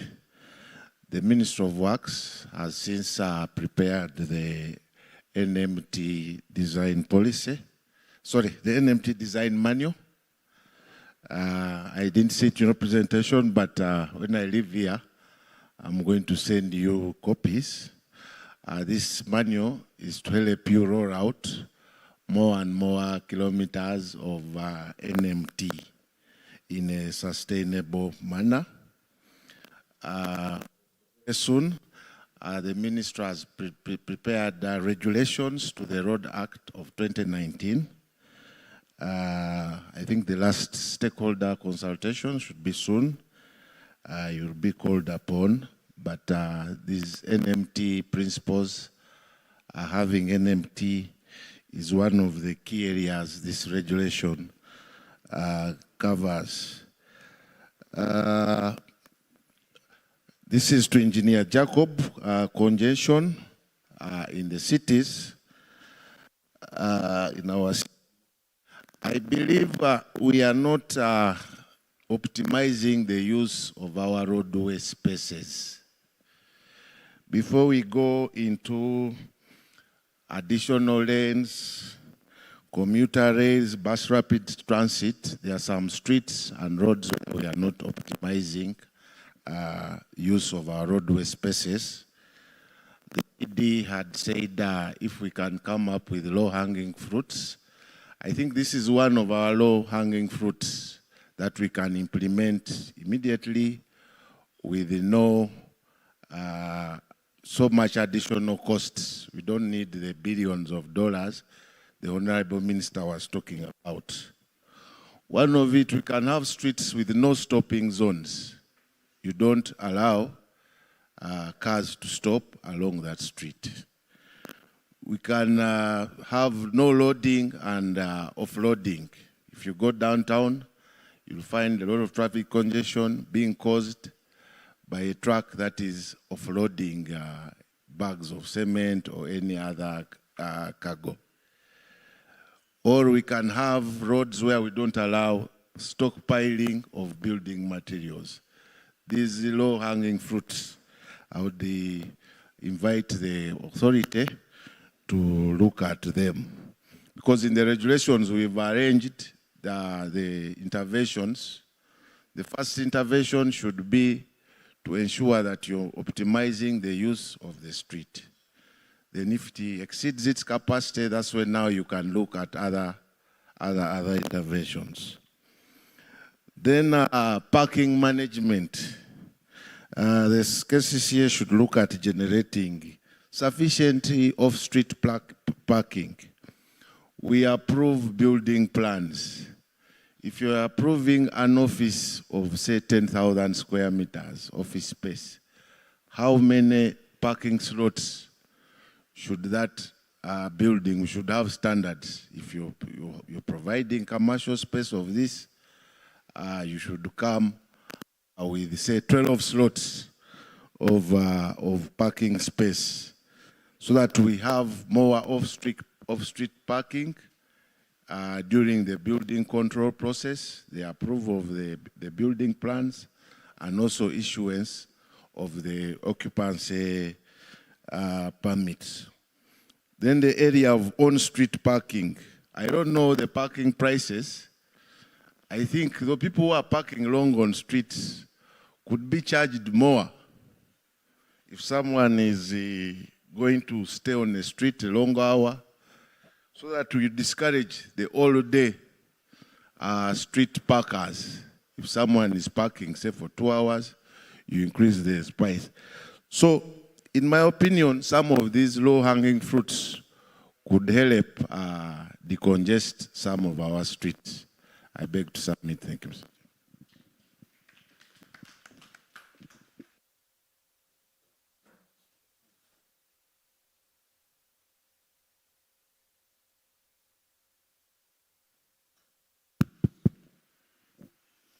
Thank you, presenters. For me, I came in a bit late, but I had already communicated to Engineer Kankwasa due to other conflicting activities. I could not make it on time. But I thank you. I phoned when they are, Engineer Ivan, presenting about Ivan, someone on motorcycle, no, bicycles. So I found him presenting, and I liked the presentation. I used to be a rider of bicycles, and it would be a very good one if we ensure safety of those who are riding. We really have a big problem, especially with these people of the bar, the Butayimbwa kind of people. We really need to find an intelligent system. I like at times those outside countries, but we should bring them to our country also, and they become like those other countries, whereby if you are riding on the motorcycle or a bicycle, you are tracked. Still, even someone is able to avert any bad situation to occur to you. But in Uganda today, we are having a challenge. So we need to ride because it is even healthy. It is going to help us to do those kind of exercises, but we are challenged because of the safety involved, safety issues. Then, KCCA, you are putting up roads. The roads you are putting up, they are not cleaned. Yes. All else, when we are cleaning while putting back the silts into again the drainage system. What kind of double work is this? You put it back, then again afterwards you remove it back. You are really creating a lot of expenses in maintenance. We really need to think about maintaining the infrastructure we are putting up, and at the same time, properly maintaining it. Madam Fiona, thank you for the financing, but we need to finance also cyclist lanes. I would love to ride from my home area in Mutundu down there to Kampala. And those lanes should be designated to be for cycle lanes. But right now what we are doing, we construct, then you find, someone has talked about merchandise, they bring all the merchandise. The case study which I have is of Katwe. I always pass Katwe area. Do you know that all the merchandise now is within the walkways? You come to Nakawa, everything, suitcases and the rest, they are within the walkways. Enforcement, where is enforcement? Where is the enforcement? So let us plan within those aspects. We enforce, we maintain the roads, we really try to do the best. Then another issue is on the parking management. We need to work with other municipalities around Kampala. If we are to succeed, let us have a holistic approach. I'm sorry to say, because if we concentrate on only Kampala and we don't look at other areas, the congestion from there, it is going to come into Kampala. How am I saying this? If you plan for cycle lanes, they are not going to adopt them. Reason being, they are all struggling to come with vehicles. So we really need a holistic approach. Thank you very much.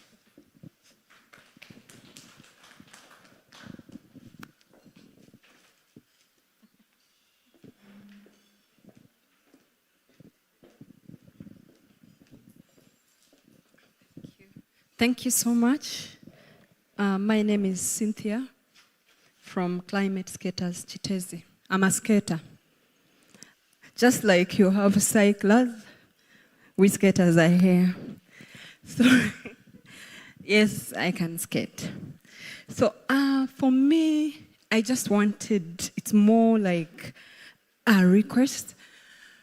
I wonder how it would be if we included skating in the non-motorized transportation. Because skating does not need, all you need is a board.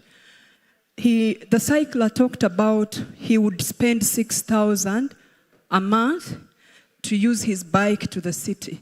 On my skateboard, I would spend 0 to use my skateboard to come to the city. I'm wondering if you would consider, for example, in the big cities in Europe, like Barcelona, Berlin, all those cities have lanes for skaters, and it's working very well. We have a big population of the youth. Actually, the youth love skating. For me, whenever I go to events and we organize skating, I see everybody come to skate or learn to skate. So we have a big percentage of young people. I'm thinking if skating is incorporated in the transportation system, it would also work and it emits no emissions. So I wonder if we can actually work on that as well. Most importantly, if there are lanes for skating and safety rules, and maybe the safety rules are implemented, it would be really a perfect means of transport. Thank you. Thank you very much. Please show up for the car-free day and teach us how to skate. Thank you. Thank you very much. I want to first of all appreciate all the presenters, the panelists, for the beautiful presentations.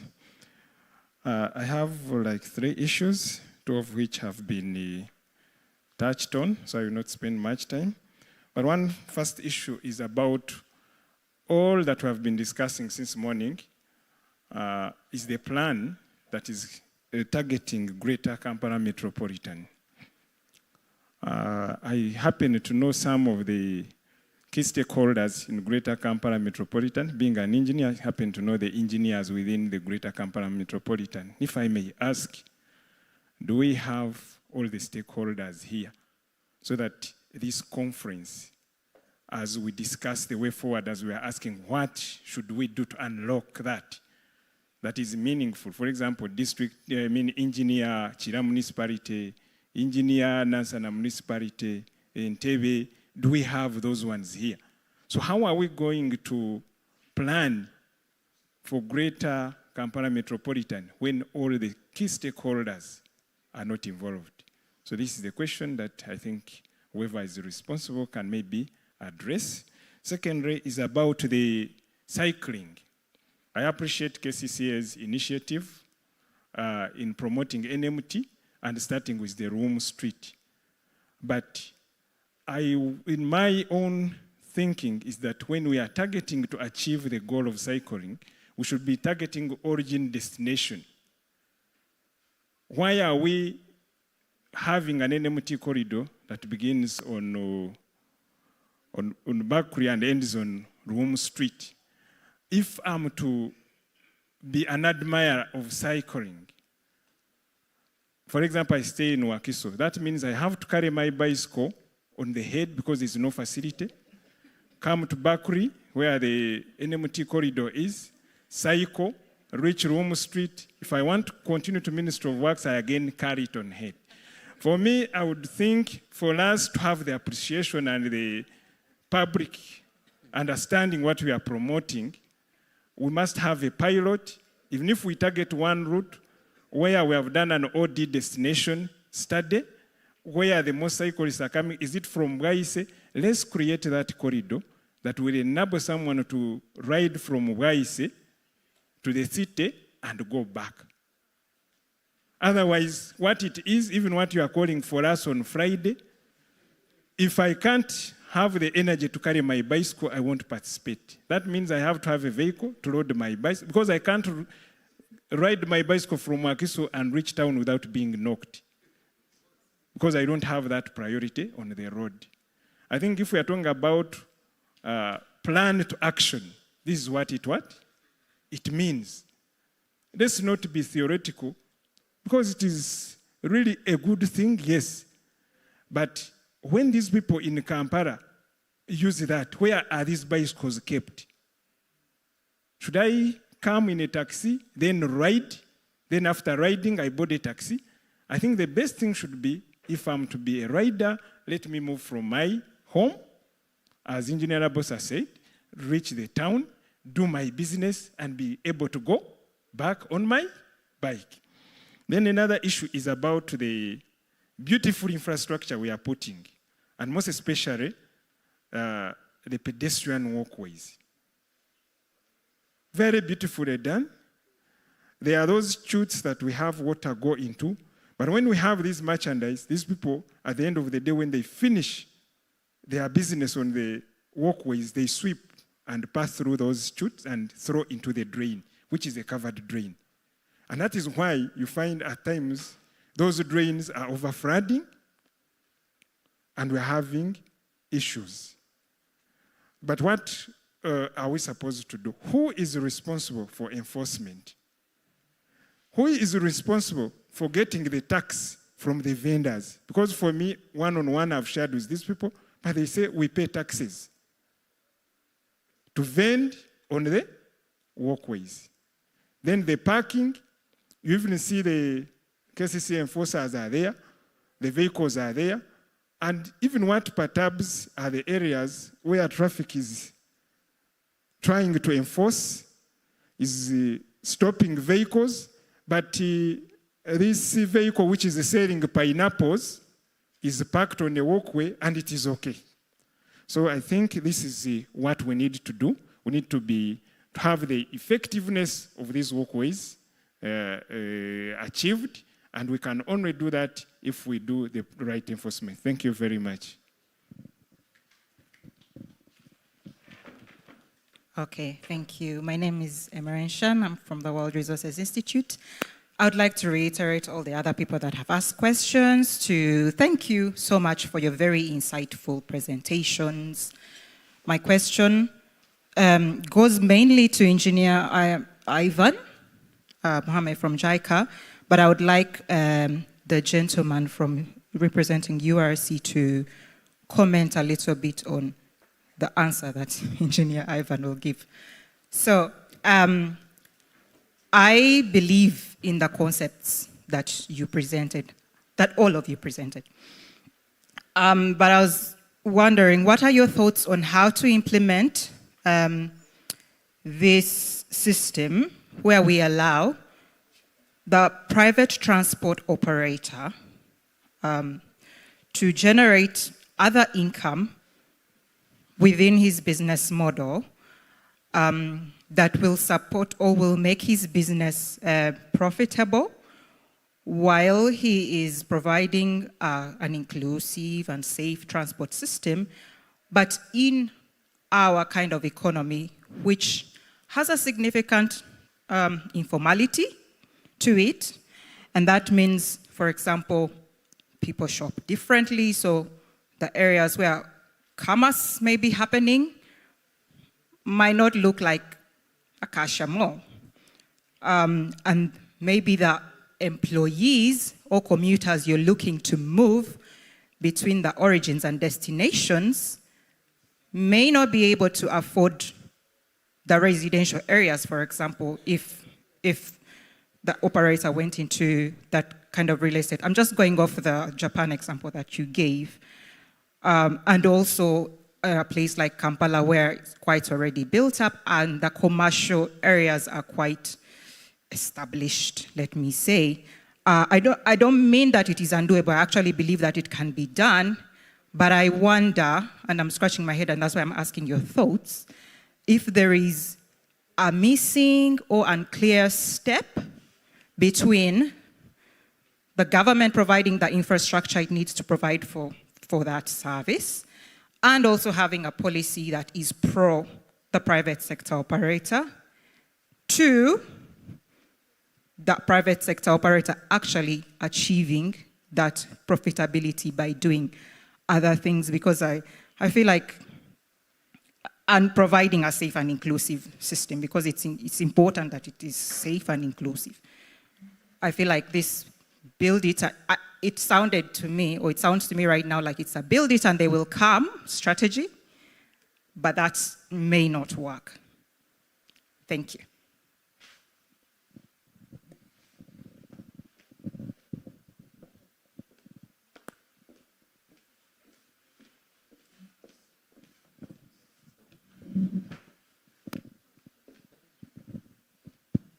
Thank you, presenters.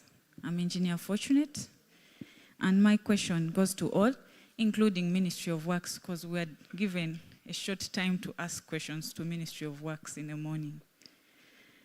What can we expect to see in the next 1 year within each of your institutions in the areas you've talked about?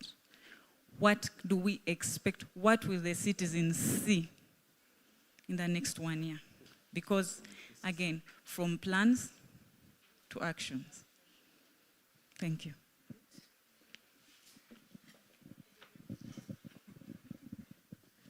Thank you very much to the presenters for the information given today. I'm Flavia Zabali Musisi, a professional physical planner and a GIS analyst with Kampala Capital City Authority.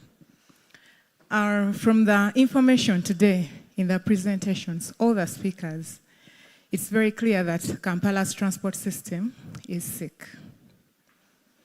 We've all talked about the border. I don't know what the team up there thinks, but according to my opinion, the border is a result of a bad transport system. And if we have a good transport system where mass transport is effective, efficient, comfortable, then it's possible that there won't be demand for the border, and slowly the border will phase out. However, with all this, I think Engineer Jacob talked about the multimodal transport master plan, which was prepared for Greater Kampala metropolitan area. A very good document, which I think we are starting to implement slowly by slowly. But while we are implementing it, it's important that we look at non-motorized transport and the infrastructure that goes along with it, but also not to just plan and implement, but also the enforcement bit. We build a very beautiful non-motorized transport route standard, but enforcement fails, and then we realize that within the NMT, vehicles are cruising, borders have taken over, vendors have taken over. And not that I'm against vendors, but I think it's important to do the right thing where it belongs. Then the other thing is in regards to what we can do. I think all the presentations have shown us the current situation and how bad it is, but have also given us the hope, the positivity that there is hope at the end of the tunnel. And also the financiers, we have them in the house. They've shown us how they can finance. But while we are financing, I realize that in the different sectors, we are proposing for infrastructure development. Have we thought about planning? Because I realize that even as we speak, there are a lot of projects that are being implemented, infrastructure projects, roads upgrades. We are looking at our railway upgrades planned. Are we considering the planning for these routes? I'm proposing, and you can also guide what you think about it, that while we plan for infrastructure upgrades for all the roads, however short the road is, within there, as part of terms of references, we need to have detailed planning for these routes done to avoid the situation which you are currently in, where development is running ahead of planning. We can avoid this whereby if we plan for upgrade of a particular infrastructure corridor, we also plan for its detailed planning so that we have the development control standards that are going to guide how development in that space is going to happen moving forward. Because we just know that where a road has been upgraded from tarmac, from Maram to tarmac, everyone is running there to develop. But how are they developing? If there's no guidance, then we shall continue with this ramshackle situation of development. But it can be avoided moving forward for all the infrastructure corridors that we are planning. Then the other thing is about our sensitization. I think while we are here, many of us are picking a number of things that we didn't know about that we are learning. So it's important that we have mass campaigns, even to the rest of the public. There are people that you'll tell about for example, walkways, and they feel like mono-nascent. You're wasting government money. But walkways are important. All of us know that. The borders that are riding on the walkways, it's because maybe they don't know that they shouldn't be interrupting the pedestrians.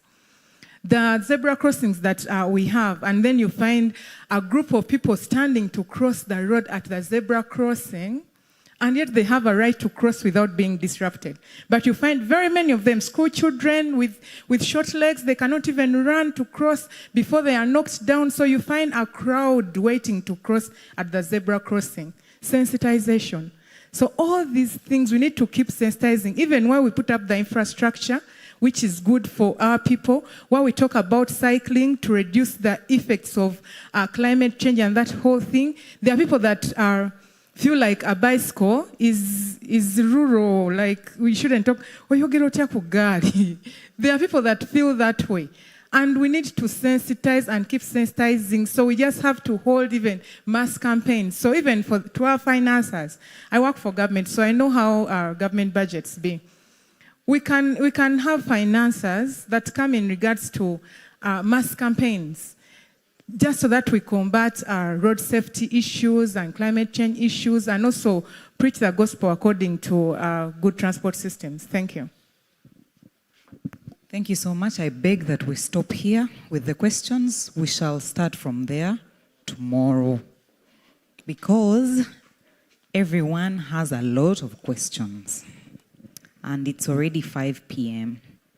So I'm going to take one last question from someone that has been very persistent, and then we shall give the panelists to answer. 1 minute.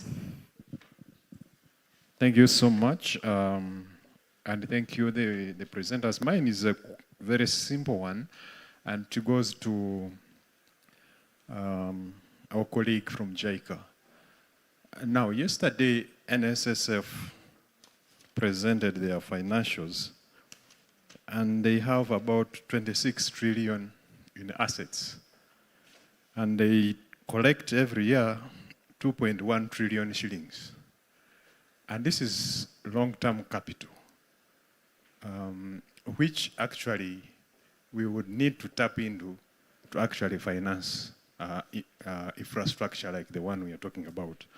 My question is, from your experience, what policy instrument, and I wish some people from Ministry of Finance were here, that can be put in place to provide, to unlock these massive resources, which are long-term in nature, that would actually be able to help us to finance all these needs, all these demands that we are all talking about.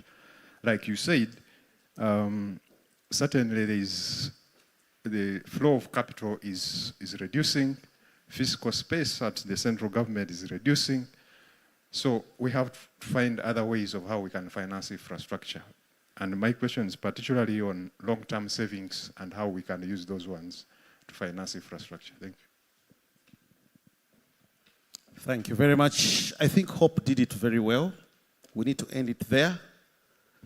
I'm meant to understand that each of you has something to answer, at least from the look of things. So I'm going to request that we go in the same order. We start from the extreme end and end it this side.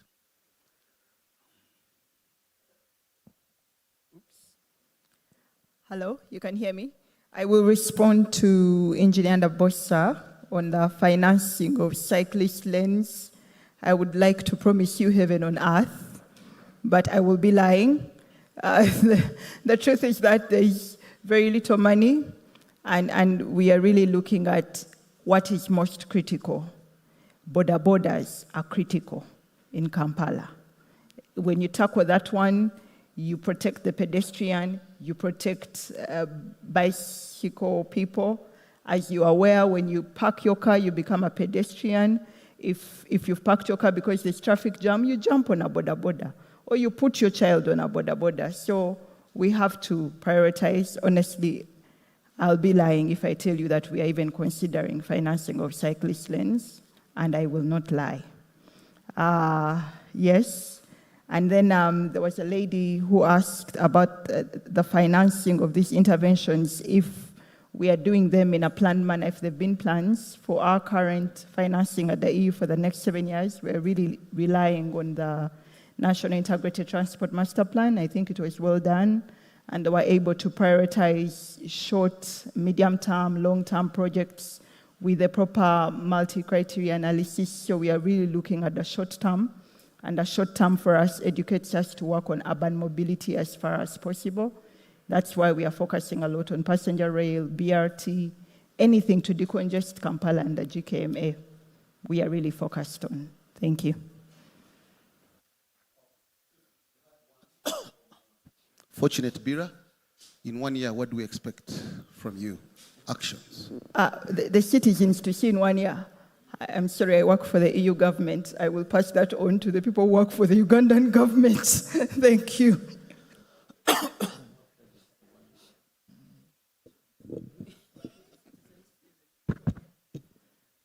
All right, ladies and gentlemen, I have some were comments and others. I think is a critical question from Fortunate from KCCA, what they expect to see within 1 year. And I think that's what I'm going to ably answer. 1 year. So the current planning framework is 5 years. URC has a 5-year strategic plan. And from now, from our discussion that we have talked about, the first thing we want to do is to disseminate our 5-year strategic plan, our new 5-year strategic plan, with interventions to all stakeholders so that they can appreciate it. That one within 1 year, that one will be done, ably and completed. The next thing is, in terms of infrastructure, we have ongoing projects, which I didn't talk about because of the time constraint. Now, one of those projects that we hope to complete is the rehabilitation of Tororo Gulu. That one, within 1 year, by end of next year, that one will be completed. And through the collaboration we are making with the Ministry of Works and the government at large, we expect even within 1 year to be operationalizing Tororo Gulu. You are aware that we completed the construction of Gulu Logistics Hub to support trade facilitation in the northern region. So when we complete the Tororo Gulu rehabilitation line next year, we anticipate that trade will be facilitated effectively and it will be a complete cycle. The next thing we expect to complete within 1 year is we are in talks with a development partner to ensure that when we move up to Gulu, Tororo Gulu, this line should be completed up to Pakwach. Now, the discussion that is ongoing right now is the completion of the feasibility study for Gulu Pakwach, so that by the time Tororo Gulu is being completed at Gulu, Gulu Pakwach line is also commencement of works is starting. That one, Madam Fortunate, you should expect, and other Ugandans, you should expect that within 1 year, we should see those things happening in terms of infrastructure development. We also have African Development Bank project. We expect to be also commencing works within 1 year. The rehabilitation of Malaba, Kampala, and this extension to Port Bell and extension to Chengera, we expect within 1 year that commencement should have taken place. Then lastly, or maybe something else we need to also expect within 1 year is we expect to do stakeholder engagement. We have noted over time that people, I'm a Christian, and in the Bible, when you read Hosea 4:6, it says, "My people perish because of lack of information, because of lack of knowledge." So we have noted over time that people don't actually know that railway exists. Some people don't know that they can transport their containers from Mombasa up to Kampala. So we want to enhance, strengthen stakeholder engagement. And that one, within 1 year, we shall achieve it. And we have already started the process.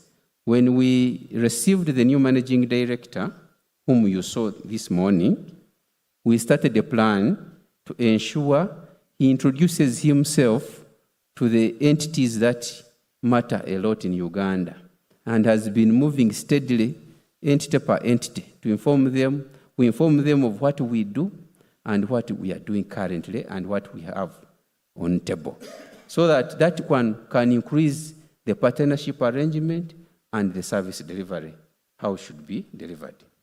So then we also we expect by 1 year, we expect to have revived the cargo business, because we have the cargo, but some clients had started running away because of the issue of reliability. And so, because of the rehabilitations that we have done, there is an improvement in temporary speed restriction. We no longer now have a lot of speed restrictions. It means that our turnaround time has also improved. The travel time has improved. So we are trying to bring back these, because we are bulk cargo handlers, we expect those people should transfer that cargo from the road back to railway business.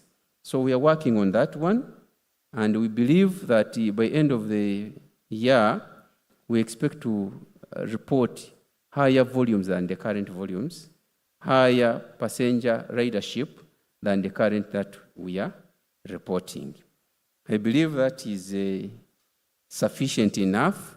But for Dr. Emma, I don't know whether she's still around, from a certain institute, I didn't pick properly the institute, he said I should answer after someone has responded. But if I pick from my side, because the Kazindara will not come back to me, for any private investor to come into a public service, to deliver a public service or public good, all those entities you've known world over, what needs to be done? The government must prepare a harmonized ground for them to play. So for us, like for example, railway business, we are monopolists as of now. For the country to have competitive kind of participation, we need to do all the gauges that we have to do. If we should have the standard gauge, the infrastructure should be set, and then we invite people, those who can bring locomotives, coaches, and then we have a harmonized ground of discussion. But as of now, it is not prudent enough for any private investor to come and say, you tell them, you constructed the rail line from here to there. It is not easy. That's why right now what we are doing is to work with the development partnership. The partners, we talk to them, and then we see how we get the money, and then we set up the infrastructure. Upon completion of the infrastructure, therefore now we can tell someone to bring a coach, a locomotive, wagons, those ones they can easily participate. I think that's what I can say. But later we can discuss. We are not far from the city center, so whatever we have not been able to address, ladies and gentlemen, railway is just nearby here. And that's where we sit. We can ably answer those questions competently, and we can address your need and requirement. Thank you. Thank you, Ivan. Before Jacob comes, you forgot a quick one.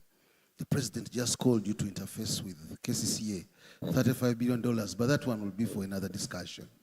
So we expect to see something out of that in the next 1 year, isn't it? Yes. At least do the planning for the light rail. Yes. Yes, Jacob. Thank you. Can you hear me? Yeah. Okay. Yeah, Isaac is back, so I can answer. I'm going to combine the response with the one for Tony, Engineer Tony. This is about markings, lack of lane markings, safety for pedestrians, jaywalking, people crossing where they are not supposed to cross. Now that we are going to have some manuals from Ministry of Works, the design manuals for NMT, and also the regulations for the Roads Act 2019, we shall work together with police to make sure that we enforce those markings. Of course, what it also needs, it goes with budget to be able to provide those markings, and also a lot of sensitization, because some of these markings are going to be very new for the city. You can see there's a time we requested for markings, we requested the engineer-in-chief for permission to give us, for permission to allow us to mark some roads. And I think some of you have seen the yellow boxes at some junctions. These were never in our regulations or even in our manuals. But what that does is, when you have such regulations, do not enter a yellow box unless your exit is clear. It means that there's an enforcement action. You can't enter the yellow box and just park there. And that's also going to go with the markings that we are going to introduce once the regulations are out. It will need a lot of enforcement, and you can be sure that we shall try our best to make sure that we work with police, and also the digitization. Maybe not even need police to come to you, can be able to use cameras, and we get to you, and you know how use of cameras is nowadays. Once they get you, it is very easy. And of course, most of you have registered for national ID. You saw they took your eyes. So it will be very easy to smoke you out wherever you are. The other also address parking. So there's a need to harmonize those, and then we can tighten. I've also answered there Engineer Nabosa's question on holistic planning for parking management. On skating, I think the first thing will be, let us all be there on Saturday for the car-free day.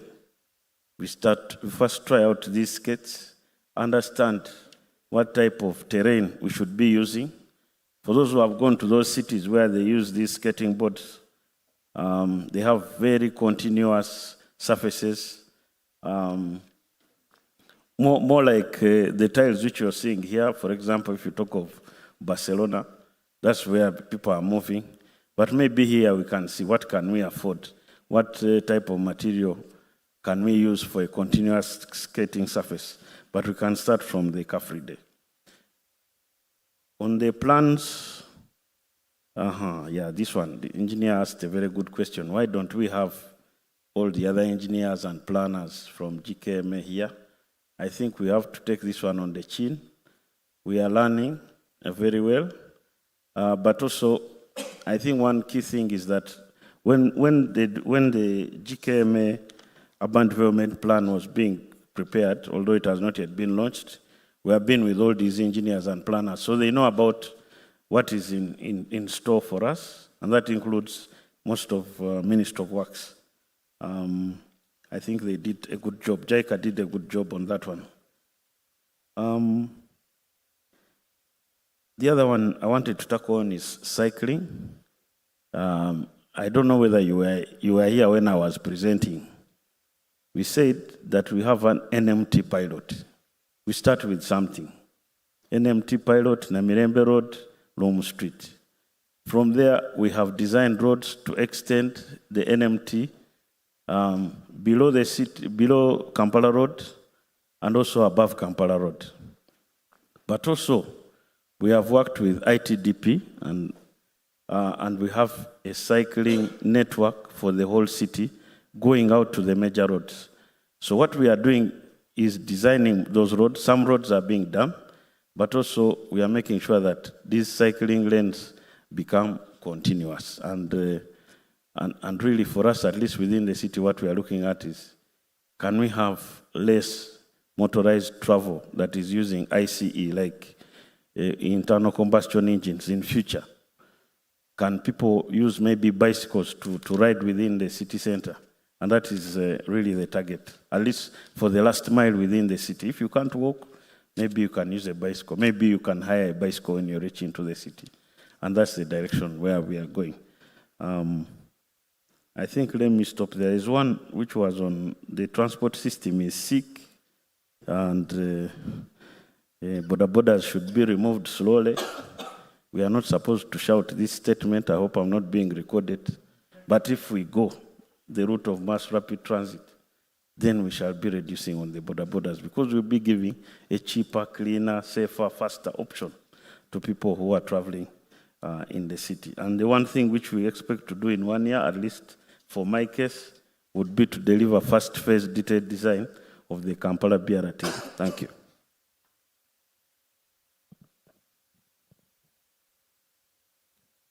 Thank you so much. Hello? Can you hear me? Okay. Thank you. I think, Jacob, you have touched most of these questions, but I will try to go where I think you have probably not touched. Engineer Means, I talked about the slow pace for the uptake of the NMT. I think if you listen to my presentation very well, we said now we have listened to the gospel, we have been converted, we don't intend to go back and embrace the devil. So we are going to move forward, and all our projects as we scale, priority is that there must be NMT consideration. That's why we are moving away from the open drains, so that we ensure where we have, instead of doing an open drain, we cover it, we put a raised walkway for our people to walk. So I think in the next probably 1 year or thereabout, you should be able to, when you move around, not to see more of the Bahai roads like that, which will be a demonstration of that we are actually walking the talk. You have talked about the issue of right of way. It's disheartening. Yes, I agree with you. But, you know, in Kampala, these roads, most of the roads we have, were designed for very small traffic many years ago. Most of them we are following the existing horizontal alignment. So usually have very little maneuvers if we are to have any. The roads where we have a bit of leverage are the roads which are on the outskirts of Kampala. For example, if I go to Lubaga, or I go to, like we are doing Mperere, some of these roads, you have a bit of maneuver.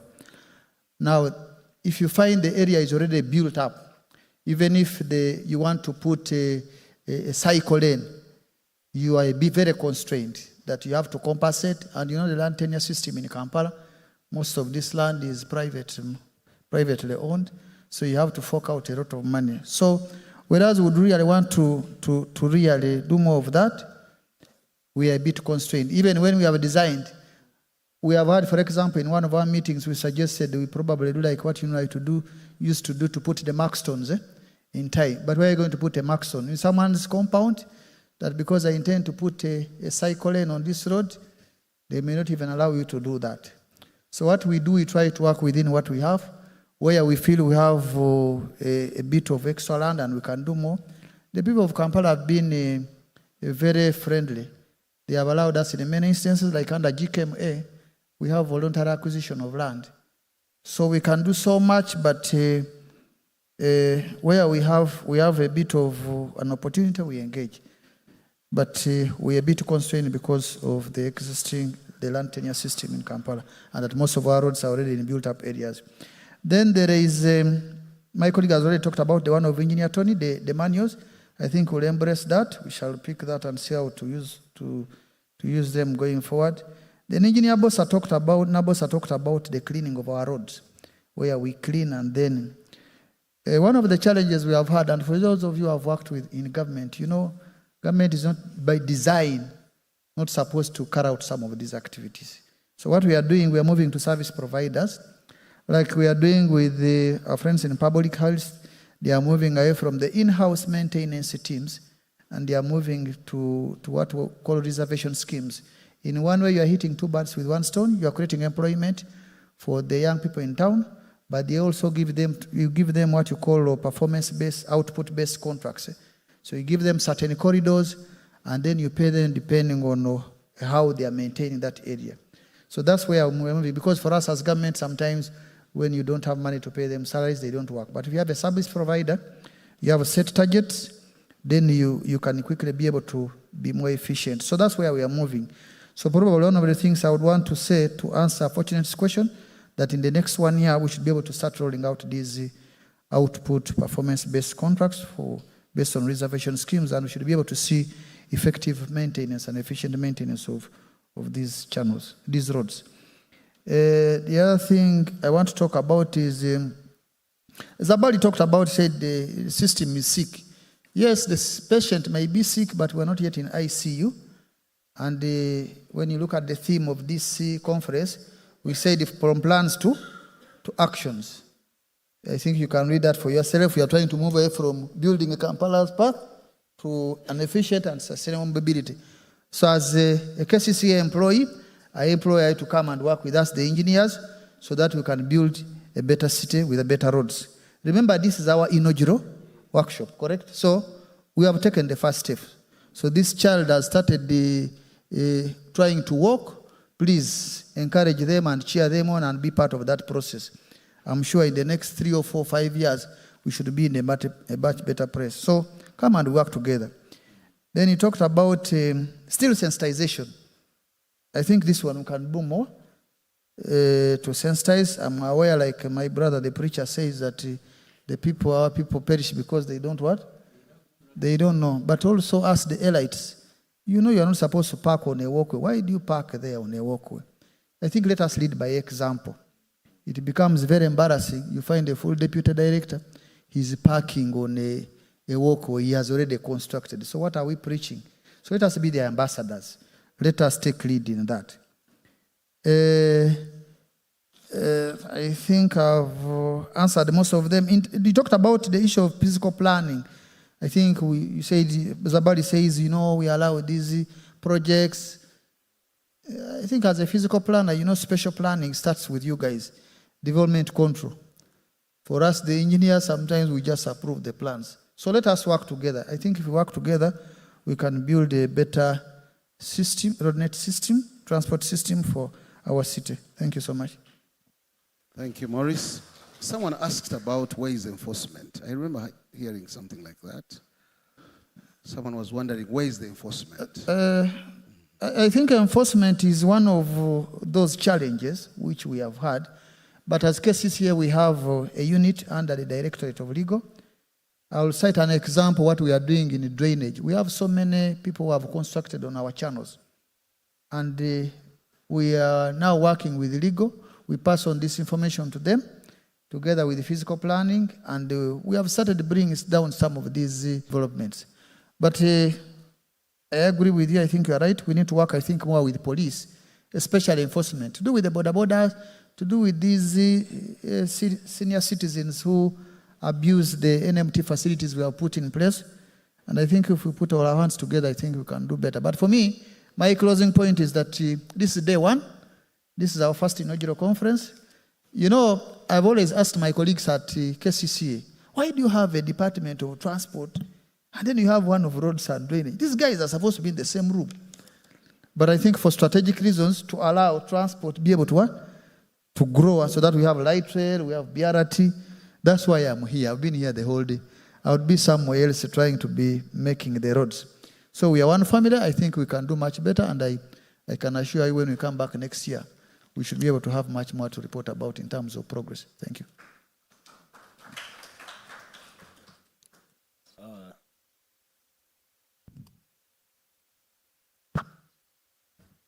Thank you very much. Wow.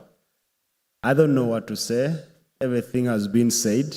Though I'll respond to a few things for the sake. Cycling, still a challenge. I've been cycling for the last 2 years. I'm a car-free day every day. I'm on Kampala roads. I cycle like this. The good thing, technology is changing. I cycle electric bicycle. I don't have to sweat. I go to office. still look fresh. I'm able to work. Even now from here, I'm going to cycle back home. So that has been, I'm paying the burden of pioneering this culture of cycling in the city. But what I would like to inspire you to be agent of change. This transformation in our mobility, we can decide to point fingers, which is a very easy thing to do. We can turn our neck, turn our heads to KCCA, the engineering. It's very easy, but I think we need to take responsibility. I'm a private citizen. I work for a private company. I was like, I'm not just going to be here advocating cycling just within. Please give me freedom to do it my way. And that's how I reached out to Engineer Kankwasa, to his director. I didn't even know if he understood who was talking to, but somehow I had cycling and they embraced it. I reached out to, there was a connection through Engineer Irene. By then she was still working with KCCA. I don't know if she's still somewhere around the room. So the institution, ITDP, I was reaching out to everyone. I basically popcorning, like knocking on every door. I went to European Union. I went to Dutch embassy. If these people like cycling, how can you use their diplomacy to inspire people in Kampala and cycling? I was basically everywhere, talking everything about cycling, knocking on different doors. But this is what it means to effect change. When you have something you are pushing for, there's going to be a burden to pursue something. There's a lot technology that is disrupting. Today we are talking about BRT, we are talking about the current technology we know. We don't know what technology being worked on to revolutionize the whole industry. So cycling is still a low-hanging fruit. I would like Engineer Sophia, much as you see the numbers of border on the street, policy support. Policy is what you use if you want to promote something, but also policy is what you use if you want to stop something. We can influence people in Kampala to cycle by how we're going to design road system. We can decide to make most of the road one way to make using car inconvenient. Just like when you visit other cities, the road is there, but it's conveniencing to use the car because it's one way. You get on Kampala Road, you drive this side and you cannot come back.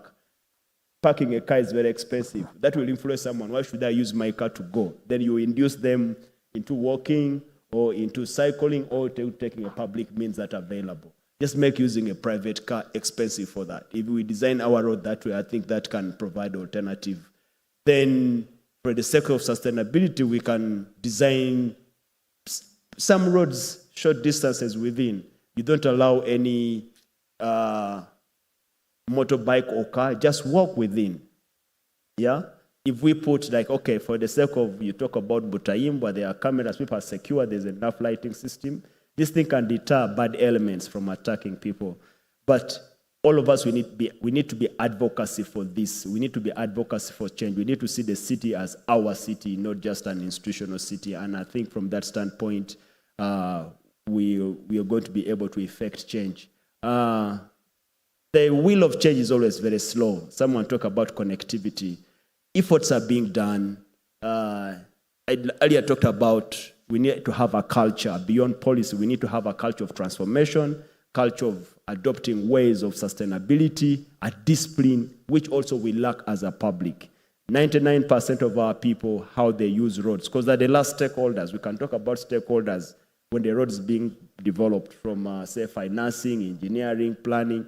But once the road is actualized, it's in place, then the people, the public, become the stakeholders. But again, they end up abusing it.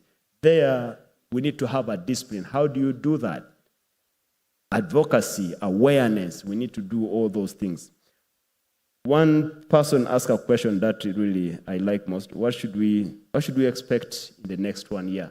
From the cycling advocacy standpoint, I'll put myself on the line. I'll get other people who are willing to be on the line, the Directorate of Engineering and Technical Service, different stakeholders, ITDP, Fund Cycling Uganda, Life Cyclers, to mobilize cycling advocacy, to demonstrate to the public, to demonstrate to the people of Kampala that this is possible. We can actualize cycling as a zero-emission modes of transport that can help promote efficiency in our city, can promote air quality, but also to popularize that the micro-mobility, the small mobility apart from cars, to make sure that it's something that institutions around understand. Work with KCCA to ensure that all public offices have bicycle parking space. Right now, even when you go to most of our public offices, apart from the few, there are no bicycle spaces. You go to hotels, there's no parking spaces. Shopping center, there's no. But all this, if we work together and these things, it can be those small changes and they get enforced. That if I go to a hotel, I know where to park.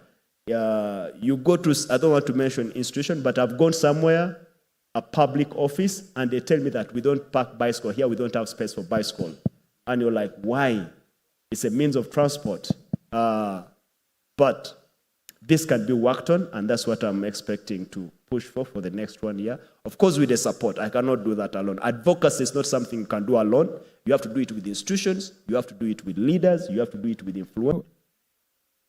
I will quickly respond to the two questions. One from my sister. She has a valid concern. The things we presented here, those high rises and commercials, are not for the people using public transport now. Why? Because we have reduced public transport to my brother laying bricks somewhere in Atete, to my auntie who owns a stall in the market in Kere. Not for you. The questions or the answers we need to be, questions we need to be asking ourselves now, and Flavia hinted on it. URC is planning a line from Kampala to Bujuko. So we should be asking ourselves, the planners in the room, what is the physical development plan for Bujuko, for example, or for the corridor along that URC plan? And also, I'm sure URC already asked themselves, why are you taking the line to Bujuko? Probably they have answered that. But are the physical plans speaking to that plan? So I'm sure we are here to answer all those things and ask ourselves all those questions and answer. But surely these things are doable. And that's why I'm careful whenever I'm giving examples. Shinjuku in Tokyo is the bigger picture where we want to go. But I also gave you an example, Dar es Salaam. They are starting to get there. We can start, small as we are, but get to the bigger picture if we are coordinated. The other one is on, financing from NSSF. Fine, yes, I don't speak for the Ministry of Finance, but I will just cite an example. Again, not far from here, Dar es Salaam constructed a bridge, about $80 million, similar to what we have on the Nile, beautiful cable stayed, connecting one of the divisions, which was separated by a water body, to the city center. And that bridge was financed by their NSSF.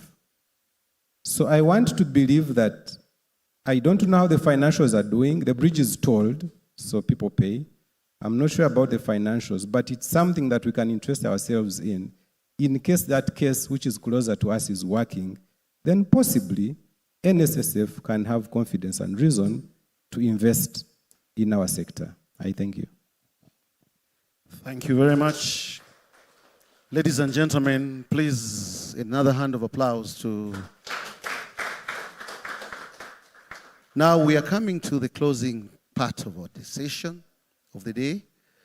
But before we can do that, ladies and gentlemen, allow me invite the person of our Director Engineering and Technical Services for today to give the closing remarks. However, from the organizers, the session that was supposed to be taking place now has been rescheduled to tomorrow. And that one is the session that was involving the summary of key insights from the conference and the wrap-up of today's work. So we shall have it tomorrow morning. And the good news, as Engineer Justice comes, I'm told we have a transport refund, but it will be given to you tomorrow. So please clap for the man who's giving us transport back. Money bags. Engineer Justus, thank you very much for that gesture. It is good. And big man with the bicycle, I want you to tell us the cost of the bike. I want to see Engineer Bossa riding again, back in that city on an electric bike. It is something we want to interest ourselves into, myself, Joel, so that we can cut off this weight. Otherwise, in a nutshell, colleagues, you've been such a wonderful audience. I want to thank you for the patience you've exercised. And please keep time tomorrow morning. Thank you very much. Let's appreciate the MCs. They have done a good job. Let's appreciate the panelists. And let's appreciate all of us for staying to this moment. I want also to recognize the one representing the Engineer-in-Chief, Mr. Engineer-in-Chief Joseph. Good to see you. Thank you for coming. I worked with Nabosa when I was in the Ministry of Education. We built all the primary schools in your villages. Now, Madam Nabosa, thank you for coming. For all of you who have come, all the stakeholders who have really been here for this long, we want to thank you. And please come early tomorrow. Come early. 8:30, we will be registering and then begin so that we are not caught by time. But the panelists have done a good job. We are saying changing from plan to action. And this one, we realize we need all stakeholders. KCCA cannot do it alone. It is the entire Kampala metropolitan area working together with URC, working together with Ministry of Works and Transport, working together with the local government. Everyone is important. And as we have witnessed, this is the first of its kind. Next one will be powerful. We'll make sure that we involve everybody, the stakeholders who are missing here, including Ministry of Finance. Very key. National Planning Authority. Very key. Because we cannot do it alone. They need to share the vision. Good enough we have the vision. And again, my colleague says, people perish for lack of knowledge. But other versions say, without a vision, people do what? Perish. Because you don't know where you're going. But the good thing, we know where we are going. We want to appreciate all who have presented. And a number of things have come out. Walking and cycling is healthy. And now Morris is a converted disciple of NMT. So when you see Morris and Jacob talking the same language, let me tell you, this coming financial year is not going to be the same. You're going to see changes. Because this is very important. Then financing models, let's continue thinking about it. Let's continue debating about it. Let's continue bringing ideas. We need funding. We need funding for this. And the EU, go and think about it more and more. Because you have some muscle to engage ADB, World Bank, and everyone else. I think we need to support this inclusive planning of our transport systems so that we stimulate the economy even more. Because without people moving faster, we lose a lot of business. You can imagine the number of man hours we leave. A man like Kiranya, how much do you pay him per hour? A man like Jacob, how much do you pay him per hour? Now if he's stuck in a jam for 5 hours, how much money is that? It's quite a lot, right? We have Dr. Leonard here, he has trained and he's busy in a jam, struggling with his car to go for a business, and he misses a bid because it's very late. So it's a thing we need to tackle now. So with that, I think we come to the close of this day, and I just pray that the good Lord blesses you. Thank you very much for coming. Another hand of applause. Let's rise for the national anthems. In the reverse order, please.